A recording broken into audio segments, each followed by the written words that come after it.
السلام عليكم ورحمة الله.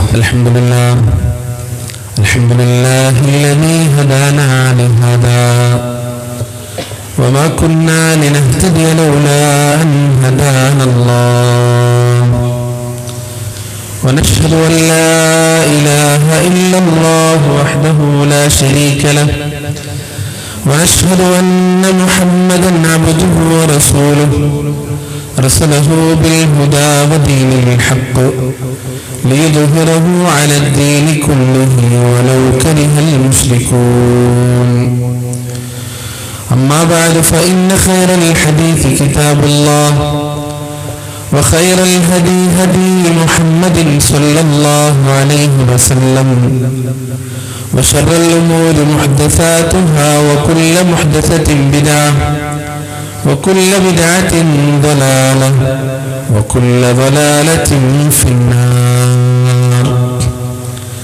يا أيها الذين آمنوا اتقوا الله حق تقاته ولا تموتن إلا وأنتم مسلمون.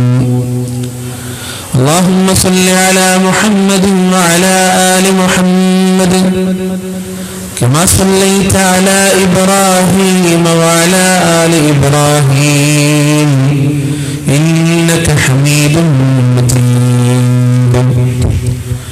اللهم بارك على محمد وعلى آل محمد كما باركت على إبراهيم وعلى آل إبراهيم إنك حميد مجيد. أعوذ بالله من الشيطان الرجيم. يا أيها الذين آمنوا اتقوا الله ولتنظر نفس ما قدمت لغد واتقوا الله إن الله خبير بما تعملون. ولا تكونوا كالذين نسوا الله فأنساهم أنفسهم أولئك هم الفاسقون. رب اشرح لي صدري ويسر لي أمري واحلل عقدة من لساني يفقهوا قولي. ഏറെ പ്രിയപ്പെട്ട എൻ്റെ സഹോദരന്മാരെ, സത്യവിശ്വാസികളെ, ഏകനായ സൃഷ്ടാവിന്റെ രക്ഷയും സമാധാനവും അനുഗ്രഹവും എല്ലാം നമ്മുടെ എല്ലാം ജീവിതത്തിൽ സദാ വർഷിക്കുമാറാകട്ടെ.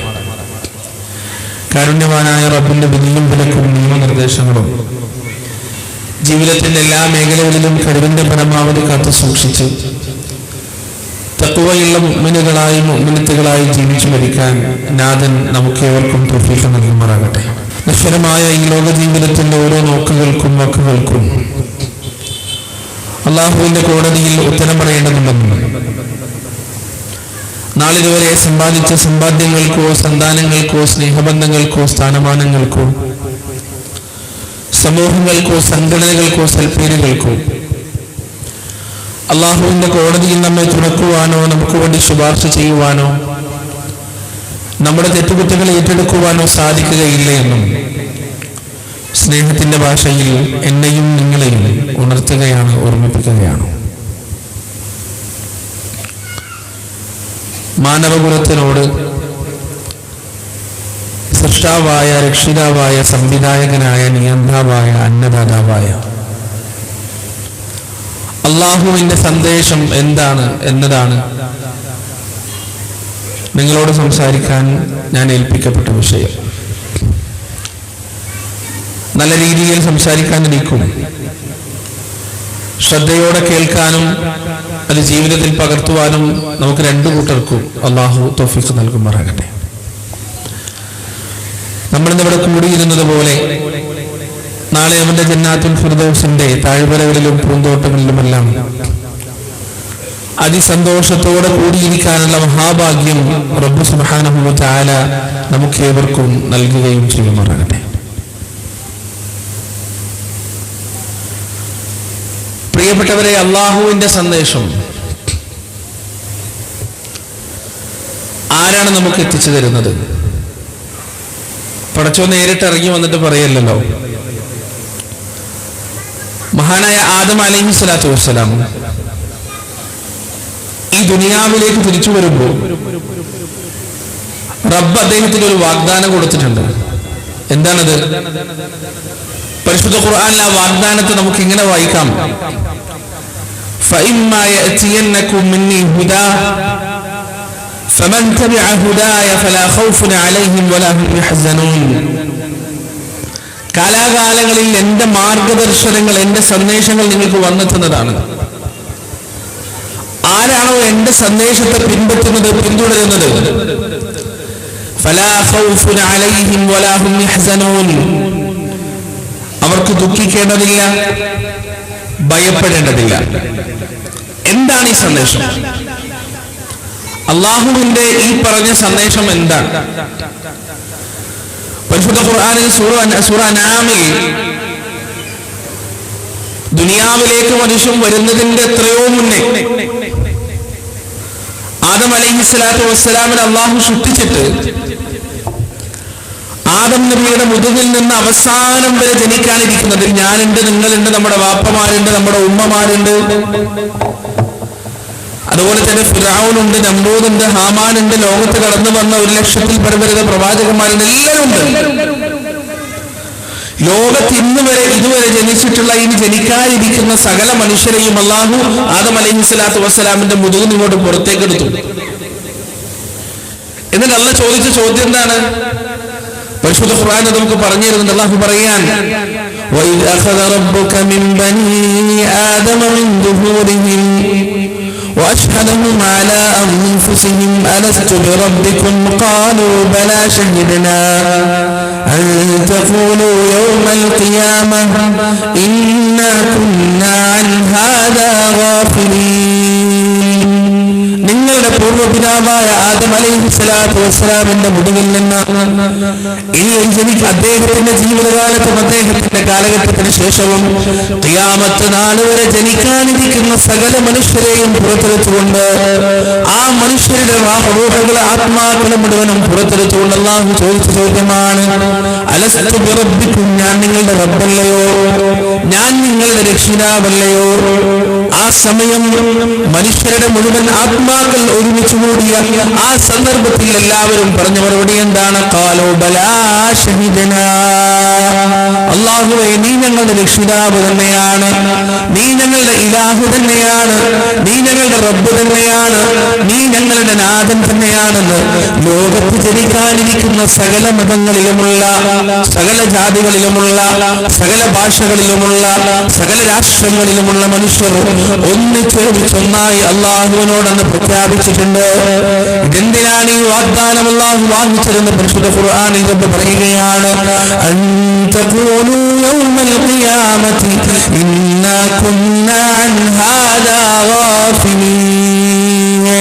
അന്ത്യനാളിൽ നിങ്ങൾ പറയാതിരിക്കുന്നതിന് വേണ്ടിയാണ്, ഖിയാമത്ത് നാളിൽ നിങ്ങൾ പറയാതിരിക്കുന്നതിന് വേണ്ടിയാണ് എന്ത്?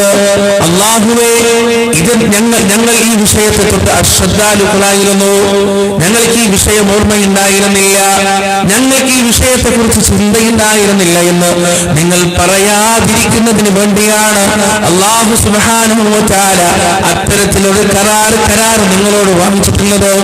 പ്രിയപ്പെട്ടവരെ, പ്രവാചകന്മാരുടെ ചരിത്രം മുഴുവൻ എടുക്കുക, ആ ചരിത്രം മുഴുവനും നിങ്ങൾ വായിച്ചു നോക്കുക. മഹാനായ ആദം അലൈഹിസ്സലാത്തു വസ്സലാം, നമ്മുടെ ഉമ്മയായ ഉമ്മുൽ ബശർ ഹവ്വാ ബീവി, അവർ രണ്ടുപേരും ഈ ലോകത്തേക്ക് വന്നു എന്നാണ് ചരിത്രപ്രകാരം, ചില ചരിത്ര സ്രോതസ്സുകൾ പ്രകാരം ആദം അലൈഹിസ്സലാത്തു വസ്സലാം ഇറങ്ങിയത് ഇന്ത്യയിലും ഹവ്വാ ബീവി ഇറങ്ങിയത് ജിദ്ദ എന്ന് ഇന്ന് പറയപ്പെടുന്ന പ്രദേശത്തുമാണ്. അങ്ങനെ അവർ രണ്ടുപേരും നടന്നു അവർ പരസ്പരം കണ്ടുമുട്ടുന്നത് ജബലുർ റഹ്മയിൽ വെച്ചാണ്. അറഫ മൈതാനിയിലുള്ള ജബലുർ റഹ്മയിൽ വെച്ചാണ് ആദം അലൈഹിസ്സലാത്തു വസ്സലാമും ഹവ്വാ ബീവിയും തമ്മിൽ കണ്ടുമുട്ടുന്നത് എന്നാണ് ചരിത്രം പറയുന്നത്. ഹദീസിന്റെ അടിസ്ഥാനമില്ല, ചരിത്രം പറയുന്നത് എങ്ങനെയാണ്? അവിടെ അവർ കണ്ടുമുട്ടിയതിനു ശേഷം അവർ രണ്ടുപേരും ഒന്നായി ആദ്യമായി പറഞ്ഞ വാക്കുകൾ എന്താണെന്ന് പരിശുദ്ധ ഖുർആനിൽ റബ്ബ് സുബ്ഹാനഹു വ തആല നമുക്ക് പഠിപ്പിച്ചു തരുന്നുണ്ട്. എന്താണ് പറഞ്ഞത്? പറഞ്ഞത്? ഖാല റബ്ബനാ വലംനാ അൻഫുസനാ വഇൻ ലം തഗ്ഫിർ ലനാ വതർഹംനാ ലനകൂനന്ന മിനൽ ഖാസിരീൻ. അവർ രണ്ടുപേരും പറയുകയാണ്, റബ്ബനാ, ഞങ്ങളുടെ രക്ഷിതാവേ, വലംനാ അൻഫുസനാ, ഞങ്ങളിതാ ഞങ്ങളുടെ സ്വന്തത്തോട് അക്രമം ചെയ്തു പോയിരിക്കുന്നു, ഞങ്ങളുടെ സ്വന്തത്തോട് ദുൽമ ചെയ്തിരിക്കുകയാണ്. വഇൻ ലം തഗ്ഫിർ ലനാ, നീ ഞങ്ങൾക്ക് പുറത്തു തന്നിട്ടില്ലെങ്കിൽ, വതർഹംനാ, നീ ഞങ്ങളോട് കരുണ കാണിച്ചിട്ടില്ലെങ്കിൽ, ലനകൂനന്ന മിനൽ ഖാസിരീൻ, ഞങ്ങൾ നഷ്ടക്കാരിൽ പെട്ടുപോകും റബ്ബേ എന്ന് ആദം അലൈഹിസ്സലാത്തു വസ്സലാമും ഹവ്വാ ബീവിയും ആദ്യമായി നടത്തിയ പ്രാർത്ഥനയെ കുറിച്ച് പരിശുദ്ധ ഖുർആൻ നമുക്ക് പറഞ്ഞു തരികയാണ്. ഹാബീലും ഹാബീലൊക്കെ ജനിക്കുന്നതിന് എത്രയോ മുന്നേ ഹവ്വാ ബീവിയും ആദം അലൈഹിസ്സലാത്തു വസ്സലാമും അള്ളാഹുവിനോട് പ്രാർത്ഥിക്കുകയാണ്, റബ്ബിനോട് തേടാണ്. എന്താണ് തരുന്നത്? റബ്ബനാ വലംനാ അൻഫുസനാ വഇൻ ലം തഗ്ഫിർ ലനാ വതർഹംനാ ലനകൂനന്ന മിനൽ ഖാസിരീൻ. ഏതെങ്കിലും വരാൻ പോകുന്ന പ്രവാചകന്മാരോടല്ല വിളിച്ചു തേടിയത്, അല്ലെങ്കിൽ അവർക്ക് നേരിട്ട് പരിചയമില്ല ഏതെങ്കിലും മലക്കുകളോടോ അല്ലെങ്കിൽ ആകാശവാസികളായ ഏതെങ്കിലും ആളുകളോടോ എല്ലാം വിളിച്ചു തേടിയത്. പിന്നെ ആരോടാണ് ആദ്യമായി അവർ വിളിച്ചത്? റബ്ബന, ഞങ്ങളുടെ രക്ഷിതാവേ. ഇതാണ് സൃഷ്ടാവിന്റെ ഏറ്റവും വലിയ സന്ദേശം. അല്ലാഹു സുബ്ഹാനഹു വ തആല മനുഷ്യന് നൽകുന്ന ഏറ്റവും വലിയ സന്ദേശം ഏതാണെന്ന് ചോദിച്ചാൽ, ഉദ്ഉനി അസ്തജിബ് ലക്കും വഇദാ സഅൽത ഫസ്അലില്ലാഹ് വഇദാ ഇസ്തഅൻത ഫസ്തഇൻ ബില്ലാഹ്. നീ സഹായം തേടുമ്പോൾ അല്ലാഹുവിനോട് സഹായം തേടുക, നീ കാര്യങ്ങൾ ചോദിക്കുമ്പോൾ അല്ലാഹുവിനോട് ചോദിക്കുക. ഇതാണ് റബ്ബ് സുബ്ഹാനഹു വ തആല മാനവരാശിക്ക് മുന്നിൽ വെച്ചിട്ടുള്ള ഏറ്റവും വലിയ സന്ദേശം എന്ന് പ്രിയപ്പെട്ടവരെ നമ്മൾ മനസ്സിലാക്കേണ്ടതുണ്ട്. മഹാനായ നൂഹ് നബി അലൈഹിസ്സലാത്തു വസ്സലാം, അദ്ദേഹത്തിന്റെ ചരിത്രം നിങ്ങൾ എടുത്തു നോക്കുക. നൂഹ് അലൈഹിസ്സലാത്തു വസ്സലാമിന്റെ സൂറത്തുൽ നൂഹിലൂടെ റബ്ബ് സുബ്ഹാനഹു വ തആല അദ്ദേഹത്തിന്റെ ചരിത്രം ഇങ്ങനെ വിവരിച്ചു തരുന്നുണ്ട്.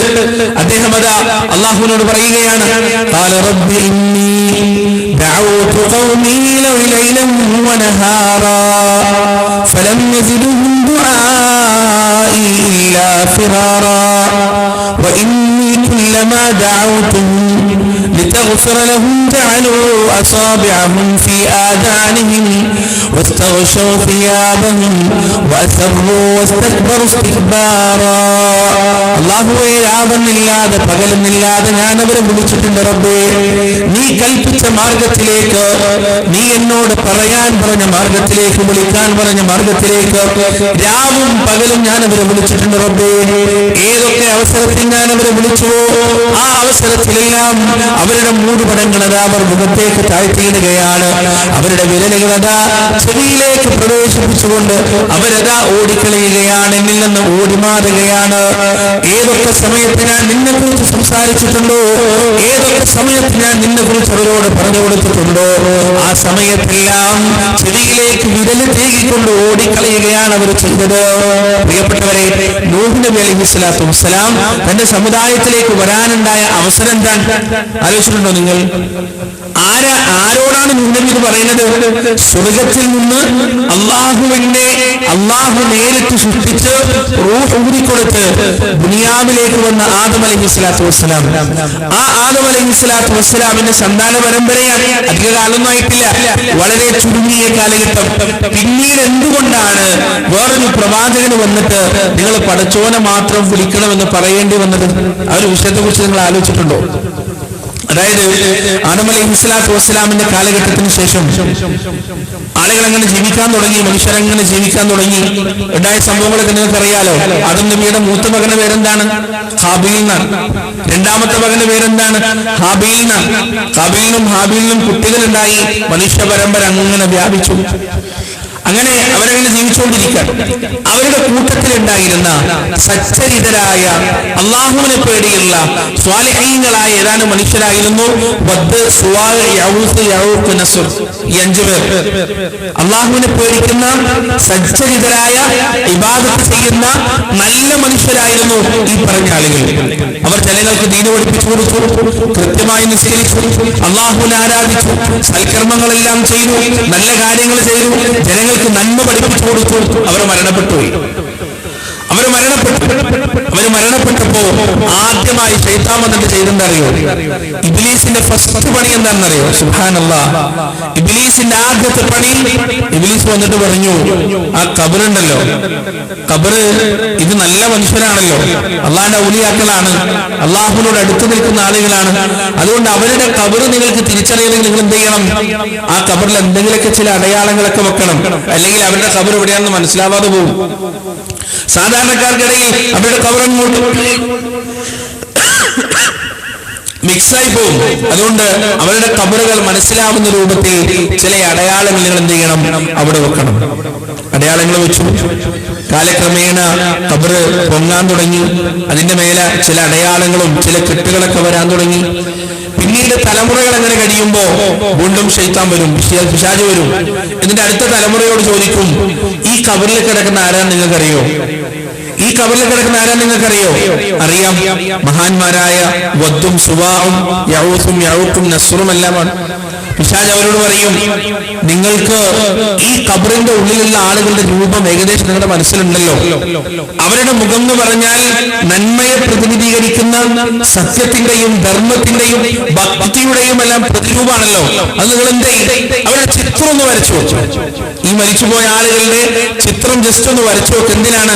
അവരുടെ മുഖം കാണുമ്പോൾ നിങ്ങൾക്ക് ഈമാൻ വർദ്ധിക്കും, വിശ്വാസം വർദ്ധിക്കും, കൂടുതൽ ഇബാദത്ത് ചെയ്യാൻ തോന്നും. അങ്ങനെയാവുമ്പോ നിങ്ങൾ അള്ളാഹുവിന്റെ അടുത്ത് കൂടുതൽ സ്ഥാനമുള്ളവരാവും. ഇബ്ലീസിന്റെ ആ വാക്ക് കേട്ട് അടുത്ത തലമുറ എന്ത് ചെയ്തു? അവരുടെ ചിത്രം വരച്ചു വെച്ചു. ആ ചിത്രം പിന്നീട് കാലക്രമേണ 2-3 തലമുറകൾ കഴിയുമ്പോൾ വീണ്ടും ശൈത്താൻ വരും.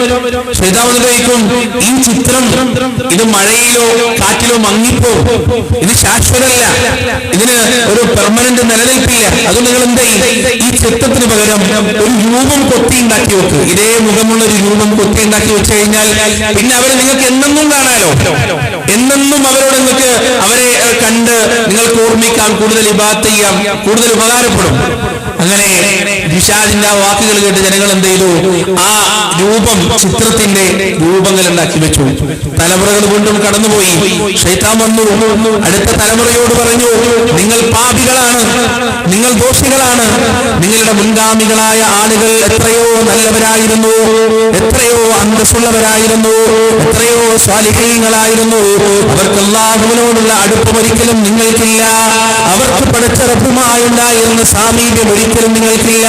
അതുകൊണ്ട് നിങ്ങളുടെ കൈകൾ പാപഭംഗിലമാണ്, നിങ്ങളുടെ ആത്മാവ് പാപഭംഗിലമാണ്, നിങ്ങളുടെ ഹൃദയവും പാപഭംഗിലമാണ്.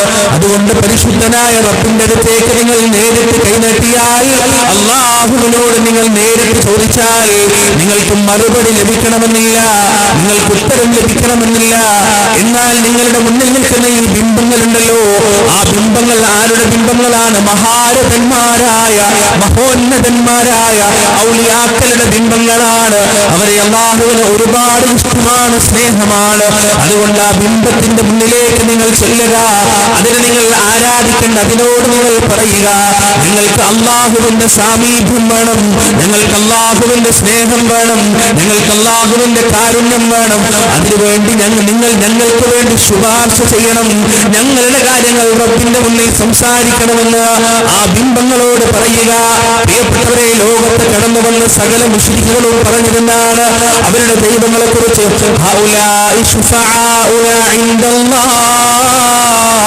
ഇവർ അല്ലാഹുവിന്റെ അടുത്ത് ഞങ്ങളുടെ ശുഫാക്കളാണ്, ഞങ്ങളുടെ ശുപാർശകരാണ്. മക്കാ മുശ്രിക്കുകളോട് ചോദിച്ചാൽ, എന്തിനു വേണ്ടിയാണ് നിങ്ങൾ ഈ ബിംബങ്ങളെ ആരാധിക്കുന്നത്? അല്ലാഹു അല്ലാത്തവർക്ക് നിങ്ങൾ ഇബാദത്ത് ചെയ്യുന്നത് എന്തിനു വേണ്ടിയാണെന്ന് അവരോട് ചോദിച്ചാൽ അവരുടെ മറുപടി എന്താണ്? മാ നഅ്ബുദുഹും ഇല്ലാ ലിയുഖർരിബൂനാ ഇലല്ലാഹി സുൽഫാ.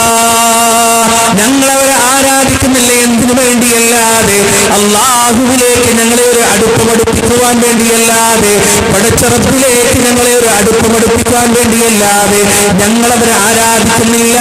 ഞങ്ങൾ ലാത്തയോട് പേടുന്നുണ്ടെങ്കിൽ അല്ലാഹുവിലേക്ക് ഞങ്ങളെ അടുപ്പിക്കുന്നതിന് വേണ്ടിയാണ്, ഉസ്സയോട് ചേരുന്നുണ്ടെങ്കിൽ അല്ലാഹുവിനോട് ഞങ്ങൾക്ക് ശുപാർശ ചെയ്യുന്നതിന് വേണ്ടിയാണെന്ന് മക്കാ മുശ്രിക്കുകൾ പറഞ്ഞതുപോലെ ആദം അലൈഹിസ്സലാത്തു വസ്സലാമിന്റെ പുരാതന കാലഘട്ടത്തിലുള്ള സന്തതികൾ പറയുകയാണ്, ഈ ബിംബത്തിന്റെ മുന്നിൽ ചെന്ന് നിന്നുകൊണ്ട് പറയുകയാണ്, ഞങ്ങൾ നിങ്ങളുടെ വംശപരമ്പരയാണ്, ഞങ്ങൾ നിങ്ങളുടെ മക്കളാണ്. ഞങ്ങളിതാ ഒരുപാട് തെറ്റുകൾ ചെയ്തിട്ടുണ്ട്, ഒരുപാട് പാപങ്ങൾ ചെയ്തിട്ടുണ്ട്. അതുകൊണ്ട് റബ്ബിന്റെ അടുത്തേക്ക് നേരിട്ട് പോകാനുള്ള അവകാശമോ അർഹതയോ ഞങ്ങൾക്ക് നഷ്ടപ്പെട്ടു പോയിരിക്കുന്നു. അതുകൊണ്ട് ഞങ്ങൾക്ക് വേണ്ടി അല്ലാഹുവിനോട് നിങ്ങൾ തേടണേ. ഞങ്ങളുടെ സങ്കടങ്ങൾ അല്ലാഹുവിനോട് നിങ്ങൾ പറയണേ. ഞങ്ങളുടെ കാര്യങ്ങൾ റബ്ബിന്റെ മുന്നിൽ നിങ്ങൾ അവതരിപ്പിച്ച് നേടിത്തരണേ എന്ന് എന്റെ പ്രിയപ്പെട്ടവരെ ഈ ബിംബങ്ങളുടെ മുന്നിൽ ചെന്നുകൊണ്ട് പറയാൻ തുടങ്ങുകയാണ്. അവിടെയാണ് ബഹുദൈവാരാധന തുടങ്ങുന്നത്, അവിടെയാണ് ആലിഹത്തുകൾ ഉണ്ടാകുന്നത്, അവിടെയാണ് ദൈവങ്ങൾ ഉണ്ടാകുന്നത്. ഈ ഒരു പരിതസ്ഥിതി എത്തിയപ്പോ, ഈ ഒരു അവസ്ഥയിലേക്ക് മനുഷ്യകുലം കൂപ്പുകുത്തിയപ്പോ അതാ ഒന്നാമത്തെ റസൂല്, ഒന്നാമത്തെ പ്രവാചകൻ, ഉലുൽ അസ്മുകളിൽപ്പെട്ട ഒന്നാമത്തെ പ്രവാചകൻ വരികയാണ്. ആ പ്രവാചകന്റെ പേരാണ് നമ്മൾ ഇത്രയും നേരം പറഞ്ഞ മഹാനായ നൂഹ് നബി അലൈഹിസ്സലാത്തു വസ്സലാം. നൂഹ് നബി അലൈഹിസ്സലാത്തു വസ്സലാം വന്നിട്ട് അവരോട് പറഞ്ഞതെന്നാണ് പ്രിയപ്പെട്ടവരെ, ആ പരിശുദ്ധ ഖുർആനിന്റെ താളുകളിൽ അല്ലാഹു വിവരിക്കുന്നുണ്ട്. ലഖദ് അർസൽനാ നൂഹൻ ഇലാ ഖൗമിഹി ഫഖാല യാ ഖൗമി ഇബ്ദുല്ലാഹ് മാ ലക്കും മിൻ ഇലാഹിൻ ഗൈറുഹു. എന്റെ സമുദായമേ, നിങ്ങൾ അല്ലാഹുവിനെ ആരാധിക്കുക. മാ ലക്കും മിൻ ഇലാഹിൻ ഗൈറുഹു, അവനല്ലാതെ ഒരു ആരാധ്യൻ നിങ്ങൾക്കില്ല. സ്വാഭാവികമായി ഇവർ പറയാൻ സാധ്യതയുള്ള മറുപടി എന്താണ്?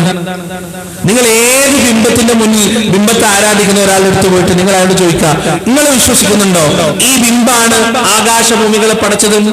അവര് പറയൂല്ല. നിങ്ങൾ വിശ്വസിക്കുന്നുണ്ടോ ഈ ബിംബമാണ് ലോകത്തുള്ള എല്ലാവർക്കും അന്നം നൽകുന്നത്? അവര് പറയൂല്ല. നിങ്ങൾ വിശ്വസിക്കുന്നുണ്ടോ ഈ ബിംബമാണ് നിങ്ങളുടെ മാതാപിതാക്കളെ പടച്ചത്? അവര് പറയും ഇല്ല. അവരോട് നിങ്ങൾ ചോദിക്കുക, പിന്നെ എന്തിനാണ് നിങ്ങൾ ഈ ബിംബത്തെ ആരാധിക്കുന്നത്? പിന്നെ എന്തിനാണ് നിങ്ങൾ ഈ ബിംബത്തെ ആരാധിക്കുന്നത്? അവരെന്താ മറുപടി പറയാ? അല്ലാഹുവിലേക്ക് അടുപ്പിക്കാൻ, ദൈവത്തിലേക്ക് അടുപ്പിക്കാൻ, പരമേശ്വരനിലേക്ക് അടുപ്പിക്കാൻ, ബ്രഹ്മാണ്ഡകളാഹത്തിന്റെ രക്ഷിതാവിലേക്ക് അടുപ്പിക്കാൻ, ഹിരണ്യഗർഭനിലേക്ക്, വിരാട് പുരുഷനിലേക്ക്, യഹോവയിലേക്ക്, അല്ലാഹുവിലേക്ക്, റഹ്മാനിലേക്ക്, പല പേരുകളായി പല ഗ്രന്ഥങ്ങളിൽ പറയപ്പെട്ട ഈ മഹാപ്രപഞ്ചത്തിന്റെ സൃഷ്ടാവായ സർവേശ്വരനിലേക്ക് അടുപ്പിക്കാൻ അവരൊക്കെ വിശ്വസിക്കുന്നത് അതാണ്. ബിംബത്തിനെ ആരാധിക്കുന്നവർ ബിംബമാണ് എല്ലാം സൃഷ്ടിക്കുന്ന വിശ്വസിക്കുന്നില്ല. അവർക്ക് അങ്ങനെ ഒരു വാദമില്ല. നമ്മൾ ഇങ്ങനെ മൊയ്തീൻ ശേഖനെ വിളിക്കുന്ന ആളുകളോട് അവരോട് ചോദിച്ചാൽ അവരെന്താ പറയാ? അവരും അതന്നെ, ഈ മൊയ്തീൻ ശേഖാണ് ലോകത്തെ മുഴുവൻ പഠിച്ചത്, ഞങ്ങൾക്ക് വാദമില്ല. അള്ളാനെ വിളിക്കുന്നത് പോലെ ഞങ്ങൾ മൊയ്തീൻ ശേഖനെ വിളിക്കുന്നില്ല, അള്ളാനോട് ചോദിക്കുന്നത് പോലെ ഞങ്ങൾ മൊയ്തീൻ ശേഖനോട് ചോദിക്കുന്നില്ല. ഇത് തന്നെയാണ് ബിംബാരാധകർ പറയുന്നത്, ഇത് തന്നെയാണ് ബിംബത്തിന്റെ മുന്നിൽ പൂജ നടത്തുന്നവരും പറയുന്നത്. ഇത് തന്നെയായിരിക്കണം കാലാകാലങ്ങളിൽ കടന്നു വന്ന പ്രവാചകന്മാരോട് മുഴുവൻ അവരുടെ ശത്രുക്കൾ പറഞ്ഞുകൊണ്ടിരുന്നത്. ഇനി ശിർക്കിന്റെ പാതാളത്തിലേക്ക് മൂടുകൊണ്ടിരിക്കുന്ന ഹതഭാഗ്യരായ മനുഷ്യരെ ഖിയാമത്ത് നാൾ വരെ പറയാനിരിക്കുന്ന ന്യായവും ഇത് തന്നെയായിരിക്കണം. അല്ലാഹു കാത്തുരക്ഷിക്കട്ടെ പ്രിയപ്പെട്ടവരെ. അവിടെ നൂഹ് നബി അലൈഹിസ്സലാത്തു വസ്സലാം അവരോട് സംസാരിക്കാൻ അല്ലാഹുവിനോട് നൂഹ് നബി പറയാണ്, റബ്ബേ, രാവും പകലും ഞാൻ ക്ഷണിച്ചു, ഊണിലും ഉറക്കിലും ഞാൻ ക്ഷണിച്ചു, രഹസ്യമായും പരസ്യമായും ഞാൻ പറഞ്ഞു. ഞാൻ അവരോട് പറഞ്ഞു, റബ്ബേ, ഫഖുൽതു ഇസ്തഗ്ഫിറൂ റബ്ബക്കും ഇന്നഹു കാന ഗഫാറാ യുർസിലിസ് സമാഅ അലൈക്കും മിദ്റാറാ വയുംദിദുക്കും ബിഅംവാലിൻ വബനീൻ വയജഅൽ ലക്കും ജന്നാത്തിൻ വയജഅൽ ലക്കും അൻഹാറാ. ഞാൻ അവരോട് പറഞ്ഞു, റബ്ബേ, അവരോട് ഞാൻ സംസാരിച്ചു, നിങ്ങൾ അല്ലാഹുവിനോട് ഇസ്തിഗ്ഫാർ തേടുക, നിങ്ങൾ റബ്ബിനോട് പാപമോചനം തേടുക. നിങ്ങളുടെ സമ്പാദ്യത്തിലും നിങ്ങളുടെ വിളകളിലും നിങ്ങളുടെ മഴകളിലും അവൻ നിങ്ങൾക്ക് വർധനവ് നൽകുന്നതാണ്. ഈ കാര്യങ്ങളെല്ലാം അവൻ നിങ്ങൾക്ക് വർദ്ധിപ്പിച്ചു തരുന്നതാണ്. അല്ലാഹുവിനോട് നിങ്ങൾ ഇസ്തിഗ്ഫാർ നടത്തുക. പ്രിയപ്പെട്ടവരെ, എന്റെ വാക്ക് കേൾക്കുന്ന മുസ്ലിങ്ങൾ പ്രത്യേകമായി അടിവരയിട്ട് മനസ്സിലാക്കുന്ന ഒരു വിഷയമാണ് ഇസ്തിഗ്ഫാർ. നൂഹ് നബി അലൈഹിസ്സലാത്തു വസ്സലാം അല്ലാഹുവിന്റെ സന്ദേശമായി തന്റെ ഉമ്മത്തിന് പറഞ്ഞു കൊടുത്ത വലിയൊരു കാര്യമായിരുന്നു ഇസ്തിഗ്ഫാർ. സുബ്ഹാനല്ലാഹ്. മഹാനായ ഹസൻ ബസരി റഹിമഹുല്ലാഹ്, അദ്ദേഹത്തിന്റെ അടുത്തേക്ക് ഒരാൾ വന്നു. അദ്ദേഹത്തിന്റെ ശിഷ്യന്മാരൊക്കെ ഇങ്ങനെ ഇരിക്കുന്നുണ്ട്. അപ്പൊ ഒരാൾ വന്നിട്ട് ചോദിച്ചു, സങ്കടം പറയാണ്. എന്താണ്? എന്റെ കൃഷിയിടത്തിൽ തീരെ മഴ പെയ്യുന്നില്ല, ഞങ്ങളുടെ നാട്ടിൽ മഴയില്ല, ആകെ ക്ഷാമാണ്, വെള്ളമൊന്നും കുടിക്കാനില്ല. അദ്ദേഹം പറഞ്ഞു അള്ളാഹുവിനോട് ഇസ്തിഗ്ഫാർ നടത്തുക, രക്ഷിതാവിനോട് ഇസ്തിഗ്ഫാർ നടത്തുക. അദ്ദേഹം പോയി. കുറച്ച് കഴിഞ്ഞപ്പോ വേറൊരാൾ വന്നിട്ട് പറഞ്ഞു, ഞങ്ങളുടെ നാട്ടിൽ ഭയങ്കര ദാരിദ്ര്യമാണ്, ഭക്ഷണമൊന്നും കഴിക്കാനില്ല, ഭയങ്കര പ്രയാസമാണ്. അയാളോടും ഹസൻ ബസരി റഹിമഹുല്ലാഹ് പറഞ്ഞു, നിങ്ങൾ ഇസ്തിഗ്ഫാർ അസ്തഗ്ഫിർ പറഞ്ഞു. വേറൊരാളും കൂടി വന്നു എന്നിട്ട് പറഞ്ഞു, ഞാൻ കല്യാണം കഴിച്ചിട്ട് ഒരുപാട് വർഷങ്ങളായി, എനിക്ക് ഇതുവരെ കുട്ടികൾ ഉണ്ടായിട്ടില്ല. അയാളോടും ഹസൻ റഹിമഹുല്ലാഹ് പറഞ്ഞു, അയാളോടും പറഞ്ഞു, നിങ്ങൾ ഇസ്തിഗ്ഫാറിലേക്കോ അസ്തഗ്ഫിറുല്ലാഹ് പറഞ്ഞു. ഇതിങ്ങനെ കേട്ട് ഒരുപാട് ആളുകൾ ഇങ്ങനെ വരും, എന്ത് പറഞ്ഞാലും ഇദ്ദേഹം പറയും അസ്തഗ്ഫിറുല്ലാഹ്, അല്ലാഹുവിനോട് ഇസ്തിഗ്ഫാറിലേക്കോ എന്ന് അറിയും. അവസാനം ശിഷ്യന്മാര് ചോദിച്ചു, ഇതെന്താണ് സംഭവം? വരുന്ന എല്ലാവരോടും ഇത് മാത്രമാണല്ലോ പറയണത്, വേറൊന്നുമില്ലേ, വേറെ പോംവഴികളൊന്നുമില്ലേ? അപ്പോ ഹസൻ ബസരി റഹിമഹുല്ലാഹ് അവരോട് പറഞ്ഞു, നിങ്ങൾ പരിശുദ്ധ ഖുർആനിന്റെ ആയത്ത് വായിച്ചിട്ടില്ലേ? നിങ്ങൾ കേട്ടിട്ടില്ലേ? എന്താണ്?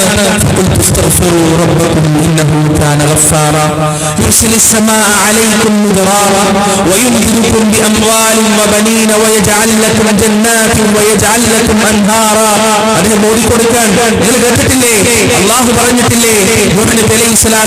അദ്ദേഹത്തിന്റെ സമുദായങ്ങളോട് പറയുകയാണ്, എന്താണ് പറഞ്ഞത്? അള്ളാഹുവിനോട് നിങ്ങൾ ഇസ്തിഗ്ഫാർ നടത്തുക, അവൻ അങ്ങേയറ്റം പൊറുക്കുന്നവനാണ്. നിങ്ങളുടെ സമ്പൽ സമൃദ്ധികളിലും മഴകളിലും സന്താനങ്ങളിലും അവൻ നിങ്ങൾക്ക് വർദ്ധനവ് നൽകുന്നതാണ്, നിങ്ങളുടെ ഇസ്തിഗ്ഫാർ കാരണം എന്ന് ഹസൻ ബസരി റഹിമഹുല്ലാഹ് ഈ ആയത്തോടിയിട്ട് തന്റെ ശിഷ്യന്മാർക്ക് വിശദീകരിച്ചു കൊടുക്കാൻ ജീവിതത്തിൽ ഒരു പതിവാക്കിക്കോ.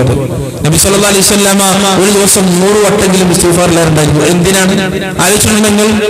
മുമ്പുമുള്ള സകല പാപങ്ങളും പുറത്തു കൊടുത്ത് പരിശുദ്ധമായി പടച്ചിറപ്പ് കാത്തു സൂക്ഷിച്ച നബിയാണ് മുഹമ്മദ് നബി സല്ലല്ലാഹു അലൈഹി വസല്ലം. 100 വട്ടാണ് ഇസ്തിഗ്ഫാറിൽ നിന്നത്.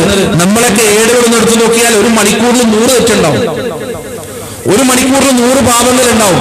നമ്മൾ ഇസ്തിഗ്ഫാർ ചില ആളുകൾ ചെല്ലുകയും ചോദിച്ചാൽ കഴിഞ്ഞ ആഴ്ച ചെല്ലിയിട്ടുണ്ടെന്ന് പറയും. അത്രയ്ക്കേ ഉണ്ടാവുള്ളൂ ഇസ്തിഗ്ഫാറായിട്ടുള്ള ബന്ധം.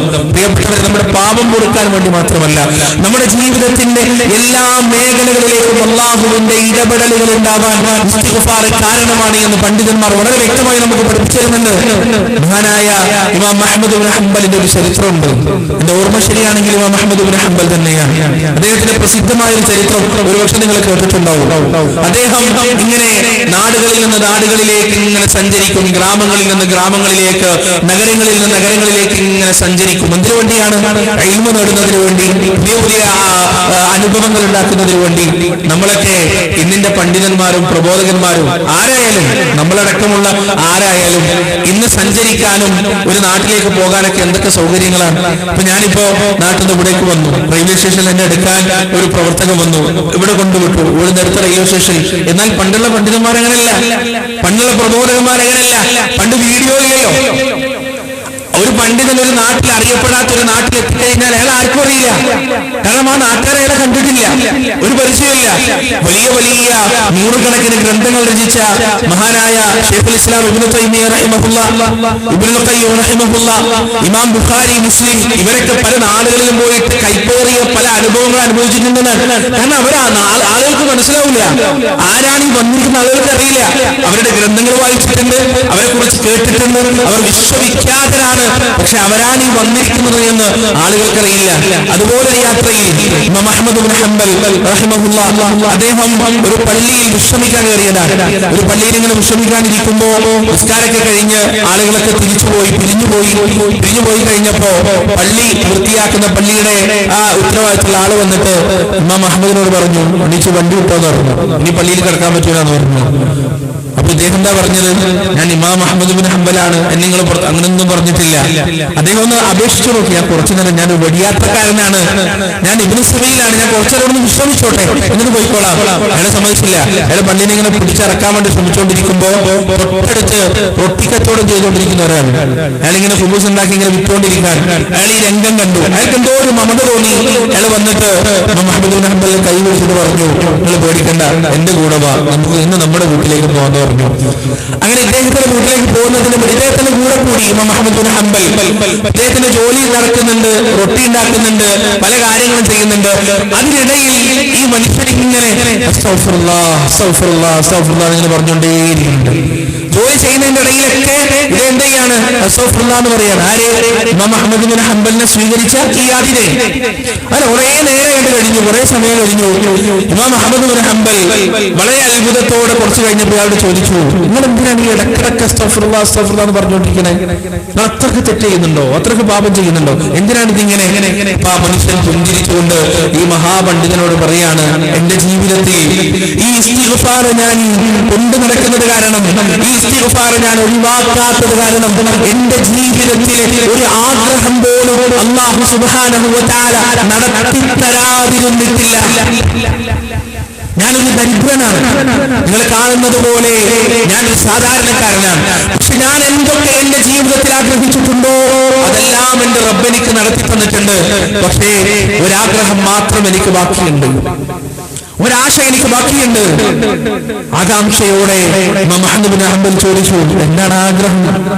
നിങ്ങൾക്ക് ബാക്കി കിടക്കുന്ന ആശ എന്താണെന്ന് ചോദിച്ചപ്പോ ഈ മനുഷ്യൻ പറഞ്ഞു കൊടുത്തു, ഞാൻ ഒരുപാട് ഗ്രന്ഥങ്ങൾ വായിച്ച, ഒരുപാട് കേട്ട, ഞാൻ ഉള്ളുകൊണ്ട് ഒരുപാട് സ്നേഹിക്കുന്ന, ഇന്നുവരെ ഞാൻ കണ്ടിട്ടില്ലാത്ത വിശ്വവിഖ്യാതനായ പണ്ഡിതൻ ഇമാം അഹ്മദിനെ ഒരു നോക്ക് നേരിട്ടൊന്ന് കാണാൻ എനിക്ക് വലിയ ആഗ്രഹമുണ്ട്. എന്റെ ജോലി തിരക്കുകൾ കൊണ്ട് അദ്ദേഹത്തിന്റെ അടുത്ത് പോവാനോ അദ്ദേഹത്തിന് കൂടി ഇരിക്കാൻ എനിക്ക് അവസരം കിട്ടിയിട്ടില്ല. ഇമാം അഹ്മദ് ബിൻ ഹംബൽ റഹിമഹുല്ലാഹ് അദ്ദേഹം വൈകാരികമായി ഈ മനുഷ്യനോട് പറയാണ്, സഹോദരാ, നിങ്ങളുടെ ആഗ്രഹം, നിങ്ങളുടെ ജീവിതത്തിന്റെ പ്രാരാബ്ദങ്ങൾ കൊണ്ട് നിങ്ങൾക്ക് അദ്ദേഹത്തിന്റെ അടുത്ത് പോകാൻ കഴിഞ്ഞിട്ടില്ല, ശരിയാണ്. പക്ഷേ നിങ്ങളുടെ ഇസ്തിഗ്ഫാർ കാരണം ആ പറഞ്ഞ പണ്ഡിതനെ, നിങ്ങൾ സ്നേഹിക്കുന്ന ആ മനുഷ്യനെ ഇതാ നിങ്ങളുടെ വീട്ടിലേക്ക് പടച്ചറബ് എത്തിച്ചിരിക്കുന്നു എന്ന് മഹാനായ ഇമാം അഹ്മദ് ബിൻ ഹംബൽ റഹിമഹുല്ലാഹ് ആ മനുഷ്യരോട് പറഞ്ഞു. ഇത് ഇസ്തിഗ്ഫാറിന്റെ ഒരു പവറാണ്, ഇസ്തിഗ്ഫാറിന്റെ ഒരു ശക്തിയാണ്. നിങ്ങളത് അനുഭവിച്ചറിയണം പ്രിയപ്പെട്ടവരെ. ചെയ്തു നോക്കി, ഇന്ന് തൊട്ട് ഒരു ദിവസം 100, 200, 500 എത്രയാണ് നിങ്ങളെ കൊണ്ട് പറ്റുക അത്രയും ഇസ്തിഗ്ഫാർ ജീവിതത്തിൽ ഒന്ന് പ്രാവർത്തികമാക്കി നോക്ക്.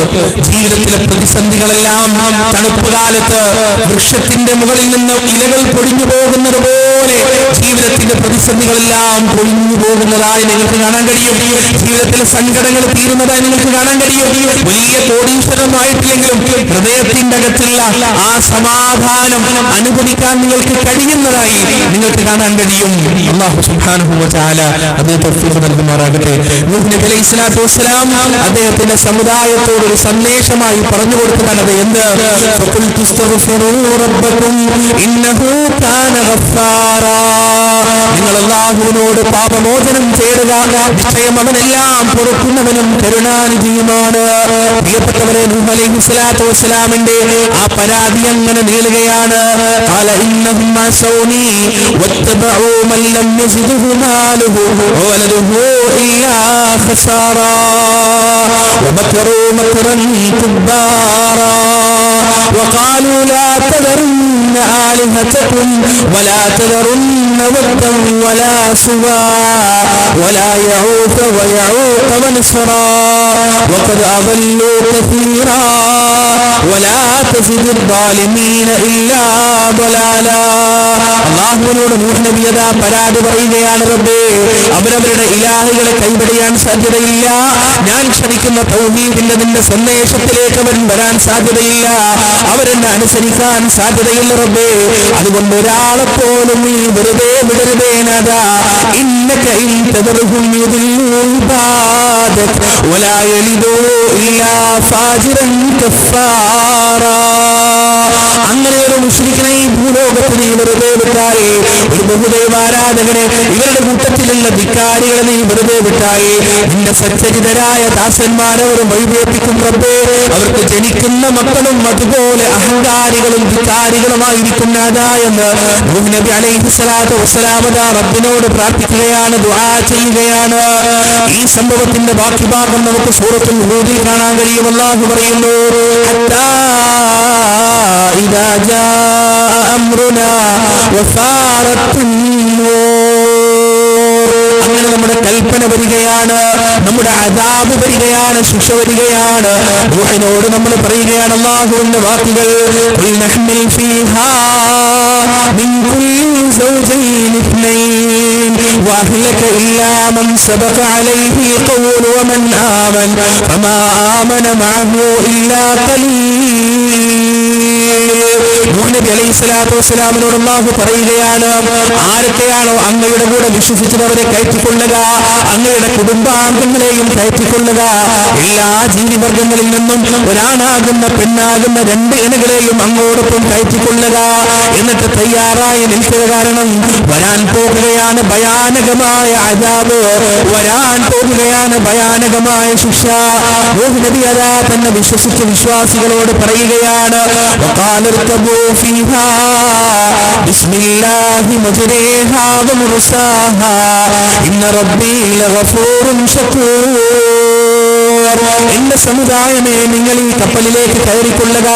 അല്ലാഹുവിന്റെ നാമത്തിലാണ് അതിന്റെ നൃത്തവും അതിന്റെ സഞ്ചാരവും. നിശ്ചയം എന്റെ റബ്ബ് അങ്ങേയറ്റം പൊറുക്കുന്നവനും നന്ദി കാണിക്കുന്നവനുമാണെന്ന് നൂഹ് നബി അലൈഹി സ്വലാത്തു വസ്സലാം പറയുകയാണ്. അധിക സമയമായില്ല.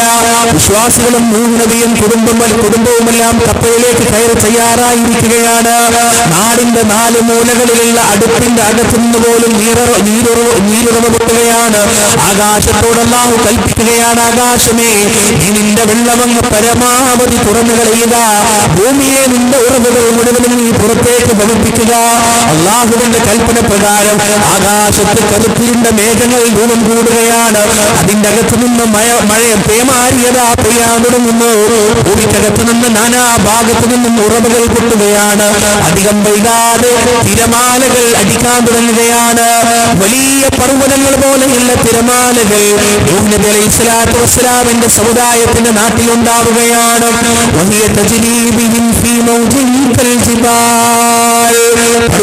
പർവ്വതങ്ങളെ പോലെയുള്ള തിരമാലകളാ മിനിറ്റുകൾ കൊണ്ട് മണിക്കൂറുകൾ കൊണ്ട് ആ നാടിന്റെ അവസ്ഥ മുഴുവൻ മാറി മറിയുകയാണ്.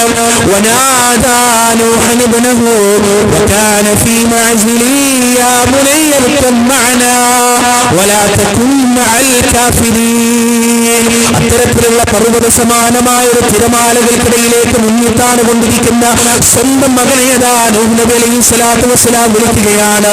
എന്നിട്ട് പറയുകയാണ്, പൊന്നുമോനെ, നീ ഞങ്ങളുടെ കൂടെ കയറുക, ഞങ്ങളോടൊപ്പം വരിക. നീ അവിശ്വാസികളുടെ കൂടെ ആയി പോകരുതേ, നീ ധിക്കാരികളുടെ കൂടെ ഉൾപ്പെട്ടു പോകരുതേ എന്ന് നൂഹ് നബി അലൈഹി സ്വലാത്തു വസ്സലാം തന്റെ മകനോട് ഉപദേശിക്കുകയാണ്. ആ സമയത്ത് പോലും അല്ലാഹുവിന്റെ തൗഹീദിനെ, റബ്ബിന്റെ സന്ദേശത്തെ ഉൾക്കൊള്ളാൻ തയ്യാറാകാതെ നൂഹ് നബിയുടെ ധിക്കാരിയായ മകന്റെ മറുപടി എന്തായിരുന്നു? ഖാല സആബി ഇലാ ജബലി യഅ്സിമുനി മിനൽ മാ ഖാല ലാ ആസിമൽ യൗമ മിൻ അംരില്ലാഹി ഇല്ലാ മൻ റഹീം. ആ മകൻ പറയുകയാണ്, വാപ്പാ, നിങ്ങളുടെ കപ്പലിൽ കയറാൻ ഞാനില്ല, നിങ്ങളുടെ അബദ്ധജടിലമായ വിശ്വാസത്തെ പുൽകാൻ ഞാനില്ല. ഈ കാണുന്ന വെള്ളപ്പൊക്കത്തിൽ നിന്ന് ഏതെങ്കിലും ഒരു മാമലക്ക് മുകളിൽ കയറിക്കൊണ്ട് ഞാൻ രക്ഷപ്രാപിച്ചോളാം, ഞാൻ രക്ഷപ്പെട്ടോളാം. നൂഹ് നബി അലൈഹി സ്വലാത്തു വസ്സലാം പറയുകയാണ്, ഖാല ലാ ആസിമൽ യൗമ മിൻ അംരില്ലാഹി ഇല്ലാ മൻ റഹീം. ഇന്നേ ദിവസം അല്ലാഹുവിന്റെ കാരുണ്യം കിട്ടിയവരല്ലാതെ ഈ അദാബിൽ നിന്ന് രക്ഷപ്പെടൂല മോനെ, ഈ ശിക്ഷയിൽ നിന്ന് രക്ഷപ്പെടൂല മോനെ എന്ന് നൂഹ് നബി അലൈഹി സ്വലാത്തു വസ്സലാം തന്റെ മകന് പറഞ്ഞു കൊടുക്കുകയാണ്. വഹാല ബൈനഹുമൽ മൗജ് ഫകാന മിനൽ മുഗ്റഖീൻ. ഈ സംസാരം ഇങ്ങനെ നടന്നുകൊണ്ടിരിക്കുമ്പോ ഭയാനകമായ തിരമാല വന്ന് അവർക്കിടയിൽ തിരശ്ശീലയിടുകയാണ്, അവർക്കിടയിൽ മറയിടുകയാണ്. എന്നിട്ട് നൂഹ് നബിയുടെ മകനതാവിടെ മുക്കിക്കൊല്ലപ്പെടുകയാണ്.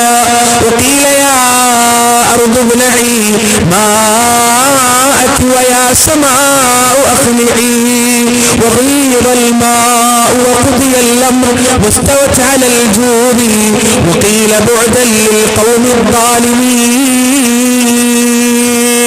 എല്ലാം കഴിഞ്ഞപ്പോ അവിശ്വാസികൾ മുഴുവൻ മരണമടഞ്ഞപ്പോ നാമാവശേഷമായപ്പോ അല്ലാഹു അതാ ആകാശത്തോട് പറയുകയാണ്, ആകാശമേ നിന്റെ വെള്ളച്ചൊരിച്ചു നിർത്തുക. ഭൂമിയോട് പറയുകയാണ്, ഭൂമിയെ നിന്റെ വെള്ളം നീ തിരിച്ചെടുക്കുക. അങ്ങനെ വെള്ളം വെട്ടുകയാണ്. കാര്യം തീരുമാനിക്കപ്പെടുകയാണ്. നൂഹ് നബിയുടെ കപ്പലത ജൂദി പർവ്വതത്തിന് മുകളിൽ നങ്കൂരമിടുകയാണ്. പറയപ്പെടുകയും ചെയ്യുകയാണ്.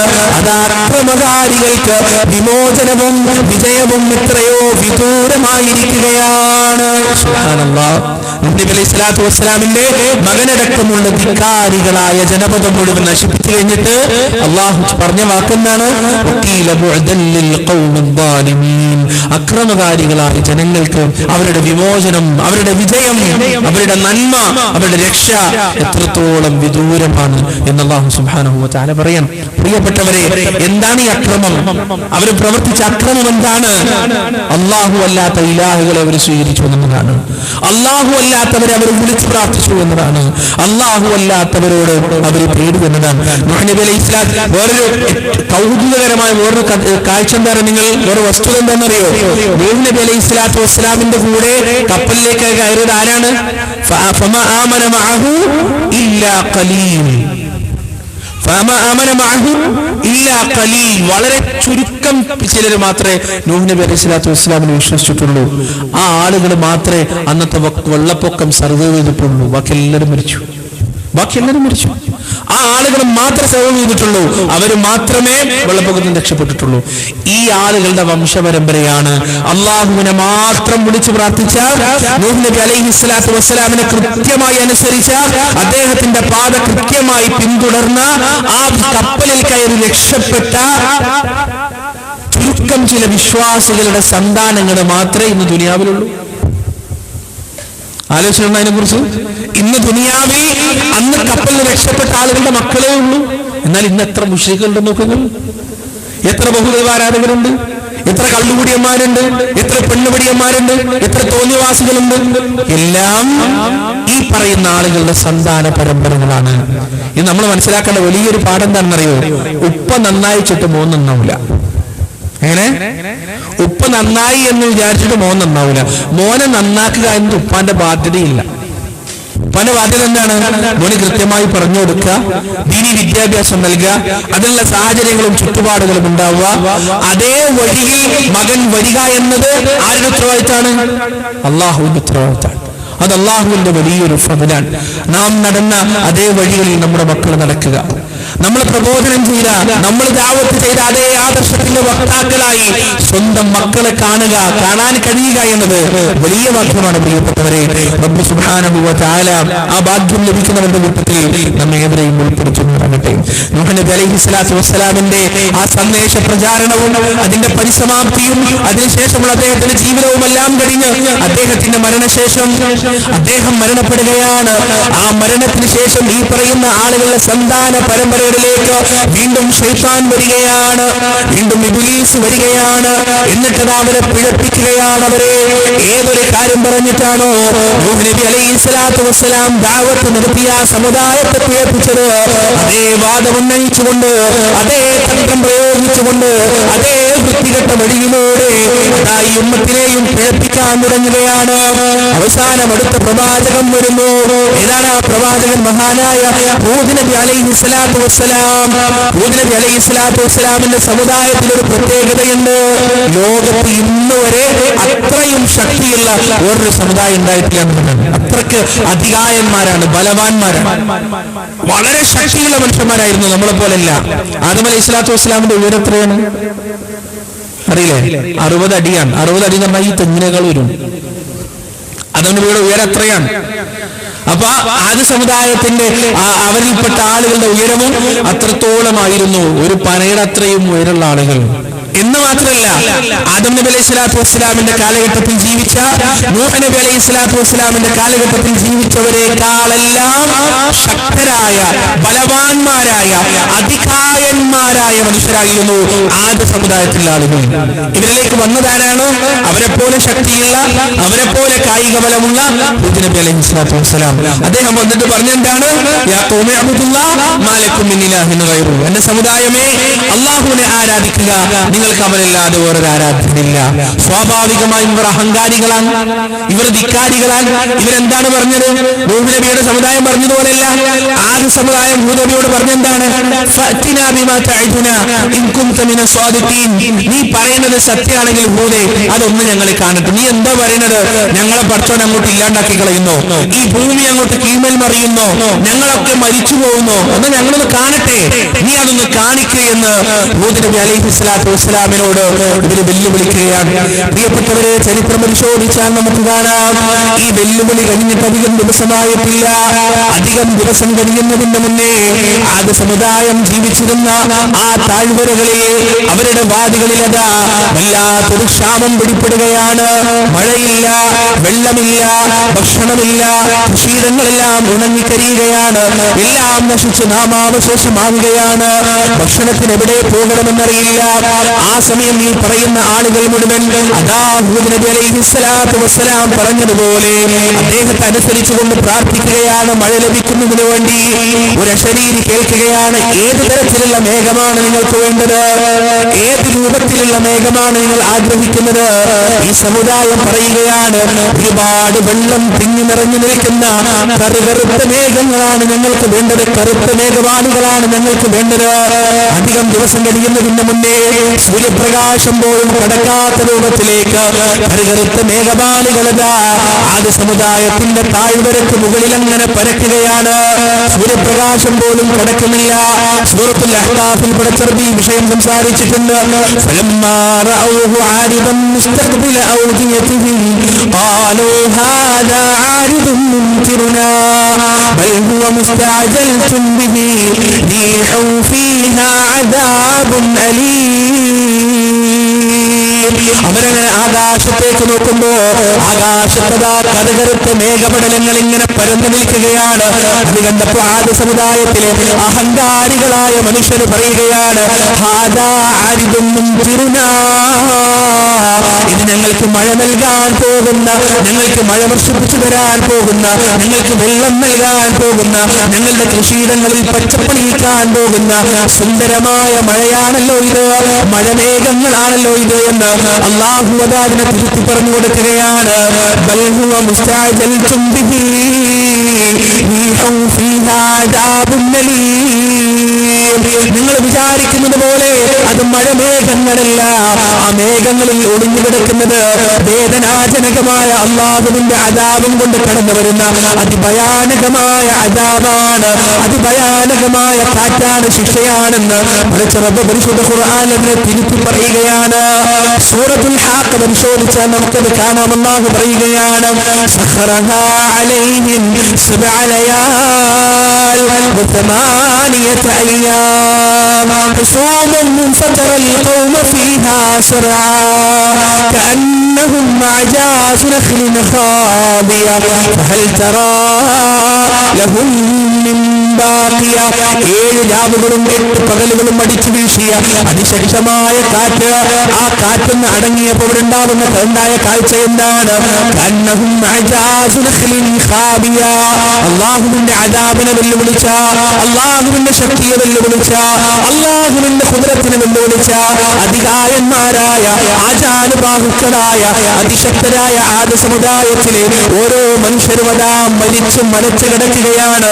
ഈന്തപ്പനത്തടികൾ വെട്ടിയിട്ടതുപോലെ ഇനി ഒരിക്കലും എഴുന്നേൽക്കാത്ത അവസ്ഥയെ അവരതാ മരിച്ചവിടെ കിടക്കുകയാണ്.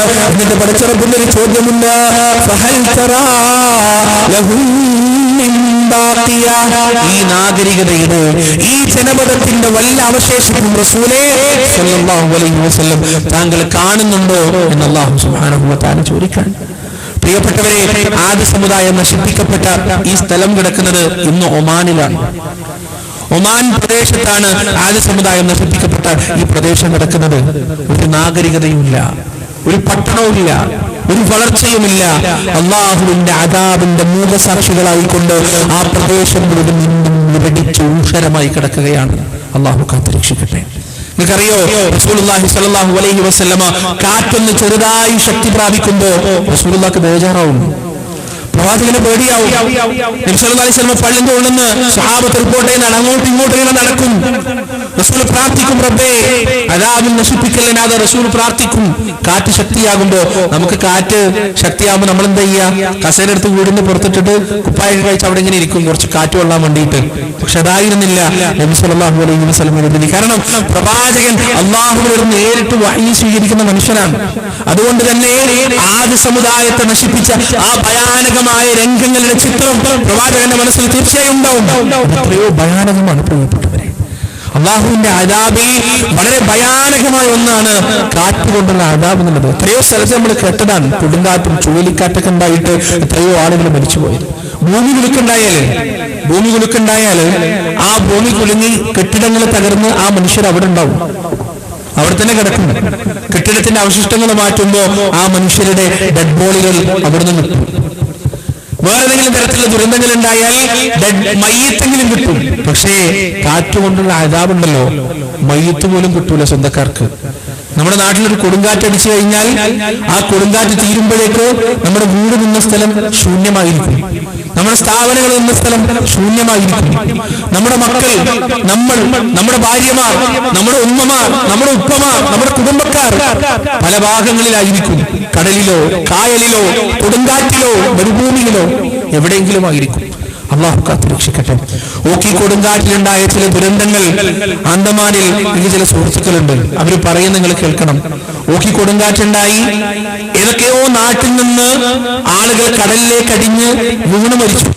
അങ്ങനെ ആൻഡമാൻ കടലിലേക്ക് ബോട്ട് ജെട്ടിയിലേക്ക് ഇങ്ങനെ അടിയാൻ തുടങ്ങി, മൃതദേഹങ്ങൾ അടിയാൻ തുടങ്ങി. മൃതദേഹങ്ങൾ ഇങ്ങനെ അടിയുമ്പോൾ ഉദ്യോഗസ്ഥർ വരുമ്പോൾ അത് വൃത്തിയാക്കും, ക്ലീൻ ചെയ്യും.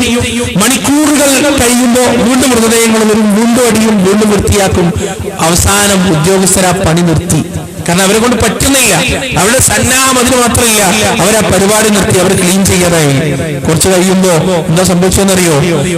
വീണ്ടും ഇങ്ങനെ മൃതദേഹങ്ങൾ വന്നടിഞ്ഞ് ആളുകൾ ആ ഭാഗത്ത് വരുന്നില്ല എന്ന് കണ്ടപ്പോ മുതലകൾ വന്നിട്ട് ആ മൃതദേഹം ലൈവായിട്ട് തിന്നുന്ന കാഴ്ചകൾ കാണേണ്ടി വന്നിട്ടുണ്ട് ആൻഡമാനിലെ മലയാളികളായ ചില ആളുകൾക്ക്. ഇത് കാറ്റുകൊണ്ടുണ്ടായ ഒരു ദുരന്തമാണ്. ആ കാറ്റിന്റെ എത്രയോ 10 മടങ്ങ് ശക്തി വരുന്ന കാറ്റിനാലാണ് ആദ്യ സമുദായം നശിപ്പിക്കപ്പെട്ടത്. അവർ ചെയ്ത ദുൽമെന്താണ്? അള്ളാഹുവിന്റെ സന്ദേശത്തെ ധിക്കരിച്ചു എന്നതാണ്, അള്ളാഹുവിന്റെ സന്ദേശത്തെ അവഗണിച്ചു എന്നതാണ്. അള്ളാഹുവിന്റെ സന്ദേശത്തെ കാറ്റിൽ പുറത്തുകയും ആ തൗഹീദിനെ പുറംകാലുകൊണ്ട് ചുമട്ടുകയും അള്ളാഹു അല്ലാത്തവരെ വിളിച്ചു പ്രാർത്ഥിക്കുകയും ചെയ്തു എന്നതാണ്. എന്റെ പ്രിയപ്പെട്ടവരെ, ആദ്യ സമുദായം ചെയ്ത തെറ്റ് എന്ന് നമ്മൾ മനസ്സിലാക്കേണ്ടതുണ്ട്.